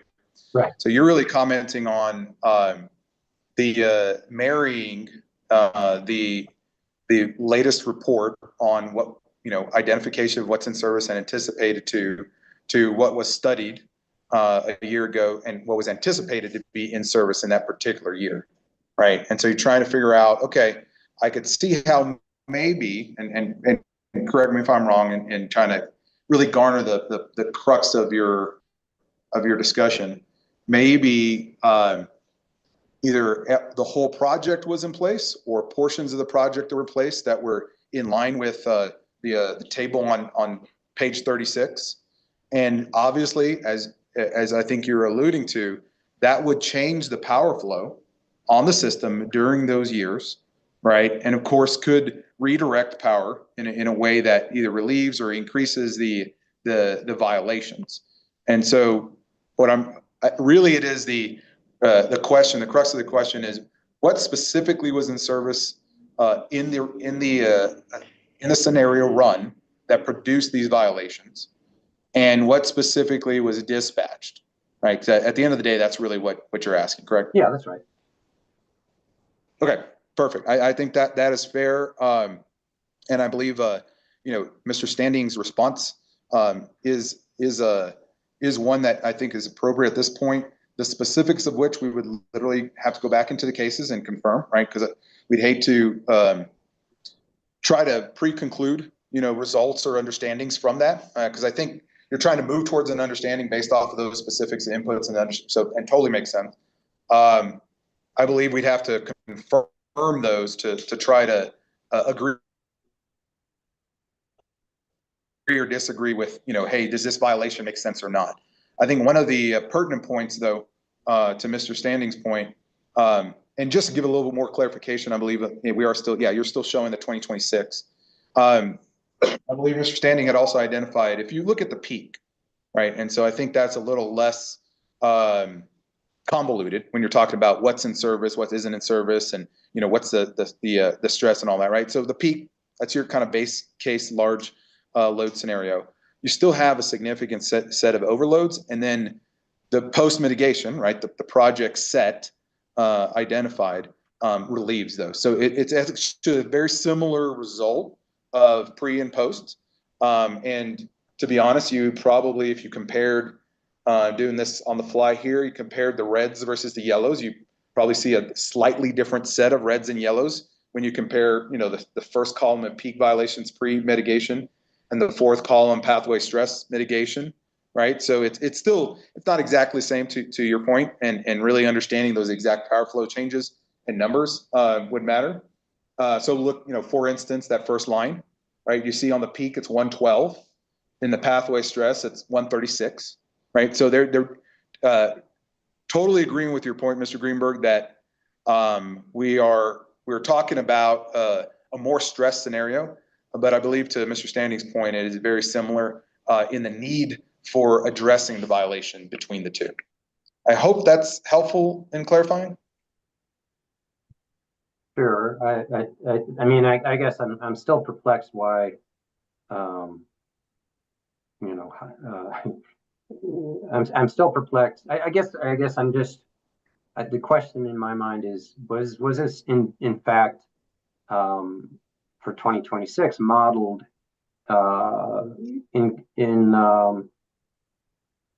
in accordance with the anticipated schedule, of the power pathway completion? And what I heard, Mr. Greenberg, is they don't know the answer to that question at this time, exactly how they modeled it. They have suspicions, but they're going to need time to go back into the model. Yeah, and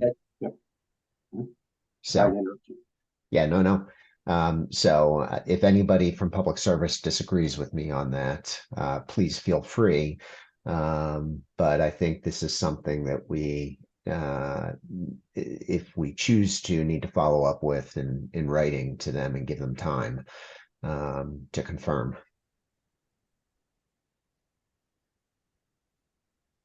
That sounds good to me. Unless the company has any clarification, and I don't think we need to spend any more time on it. And in fact, that is the last of my questions. And so I guess thanks very much for the conversation. It's been really helpful from my understanding. Hopefully, those of others that are either in this meeting or watching online. So thanks very much. Yeah, and let me thank all of you as well. Your Honor, this has been. Yes. I apologize. I did not mean to cut you off. I just wanted to confirm, yes, sir.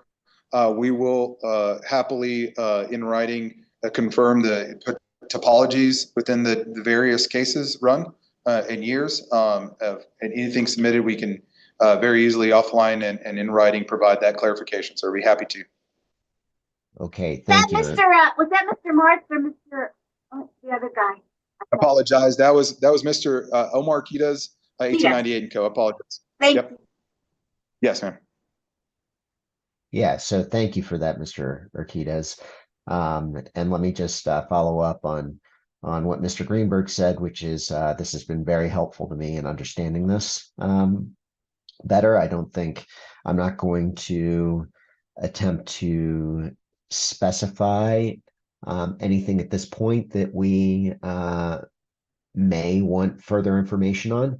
What I'm going to do is take this all under advisement, and to the extent we ask for anything further, I'll issue an interim decision quickly to request it. And I'm fully aware that answer testimony deadline is coming up. And so to the extent we ask for anything, we may need to discuss the schedule as well for the proceeding. So that will be addressed in an interim decision that I most likely will issue, and will issue as soon as I can do so. So with that, let me just ask anybody from public service, do you have anything further? Do you want any clarification from us? I'll throw the floor open at this point. Yes, Your Honor, and I think what we would just indicate, and this is Caitlin Shields, is that to the extent that there was a request for additional modeling, I think as Mr. Martz and Mr. Standing had indicated, there is a decent bit of internal discussion and dialogue that would need to happen around that and around the timeline that might be required in order to prepare some additional modeling. It sounds like Your Honor might need a little bit more time to think about the extent to which you'd like to request that, if you would like to request that. So I do think it would be helpful if we had the opportunity to provide a sense of timing and how long it would realistically take us to produce any sort of additional modeling. And again, our capability of actually being able to produce anything and the extent to which we think that might be credible or reliable. Understood, and I appreciate that, Ms. Shields. And you know what my very tentative plan is. I mean, to the extent we request anything further, is I would do my best to specify it in a written interim decision, and then provide a deadline. But then invite, to the extent necessary, you know, feedback, probably in the form of a motion for extension, to the extent I get the timing wrong and it's just not possible for public service to produce what we're asking for with reasonable accuracy within the time frame that I proposed. So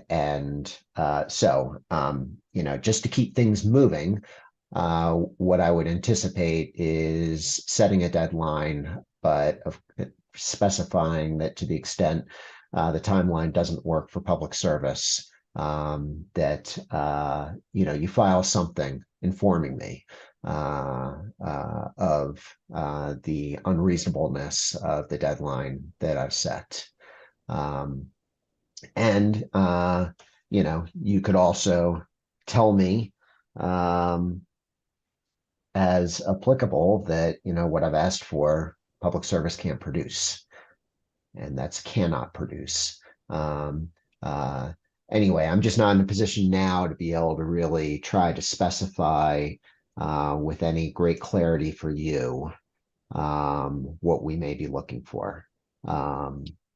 So that's what my plan is. I know it's not 100% clear to you at this point, but that's essentially the best that I can do at this point. And you can rest assured that I'm going to be, I don't do this very often, and I'm going to be sympathetic to the burdens it's imposing on public service. But we're going to need to balance that against, you know, what I believe the commission needs in order to make an informed decision here. If you have any reaction, if anybody does, I'm happy to hear it. Yes, no, I think that's very helpful. We certainly appreciate the opportunity to respond to that, and we will do so as quick as we possibly can. We know, for instance, that there were a couple dispatch scenarios that had been discussed where perhaps a 2 to 3 week time frame was indicated. And what we just wanted to clarify, for instance, is that that would only be with respect to certain elements of the modeling. And so additional time would be needed with respect to some of those dispatch scenarios to engage with the proper teams at the company. So anyhow, we very much appreciate the opportunity to respond, and we'll do so as promptly as we possibly can. Okay. And that makes sense. With that, let me just ask if anybody has anything further that they'd like to say or for me to consider.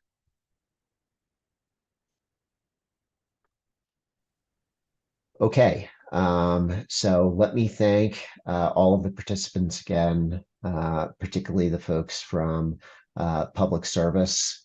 You know, you're dealing with two individuals who don't know nearly as much as you do, particularly about your internal processes. So I really appreciate you attempting to provide answers on the fly to some pretty, what I recognize are some pretty difficult questions in trying to help the commission understand things better and understand this evidentiary record and understand what you all are capable of doing, particularly estimates of how much time it will take. So I really appreciate it. This stuff is not easy to understand. It takes a lot of work. And you all have been operating in this industry, presumably, for your entire careers, so you're much more up to speed on it than we are. And this exercise has been an exercise in trying to get us more up to speed and understanding what you've produced. So I very much appreciate that. So I see that Mr. Hefner has raised his hand. So why don't you go ahead? And I apologize if I just butchered your last name. No, that was perfect, Your Honor. And, I know we were sort of at the conclusion here. I just wanted to flag for you that, I think this was in our intervention, but Tri-State has some real concerns about the level of stakeholder engagement that went on with planning these projects, in particular with other transmission owners like Tri-State, and impacts to the Tri-State system caused by these projects, and more specifically caused by some of the dispatch assumptions that we've been discussing today. It sounds like you're looking to wrap up this technical conference and certainly don't want to interject at the 11th hour with new issues, but just wanted to flag for you that we do have those concerns in case you're interested about hearing them today, or certainly we can save them and put them in our answer testimony. But I think part of what we'll be asking for is, additional stakeholder process around power flow analysis to assess and consider impacts to neighboring transmission systems. Okay, well, I do think, Mr. Hefner, that's best addressed through answer testimony. And to the extent today or any further information that the commission requests, elucidates that for you and your client. Hopefully you'll be able to incorporate that into answer testimony as well. But to answer your specific question, I don't think I want to hear about that today for the reasons I stated at the outset. So I appreciate you bringing it up. And I'll just leave it at that. So thank you. Thank you. Okay. So with that, does anybody have anything further that they'd like to raise? Not seeing anything. Let me thank everybody again for their help here today. And this technical conference is adjourned.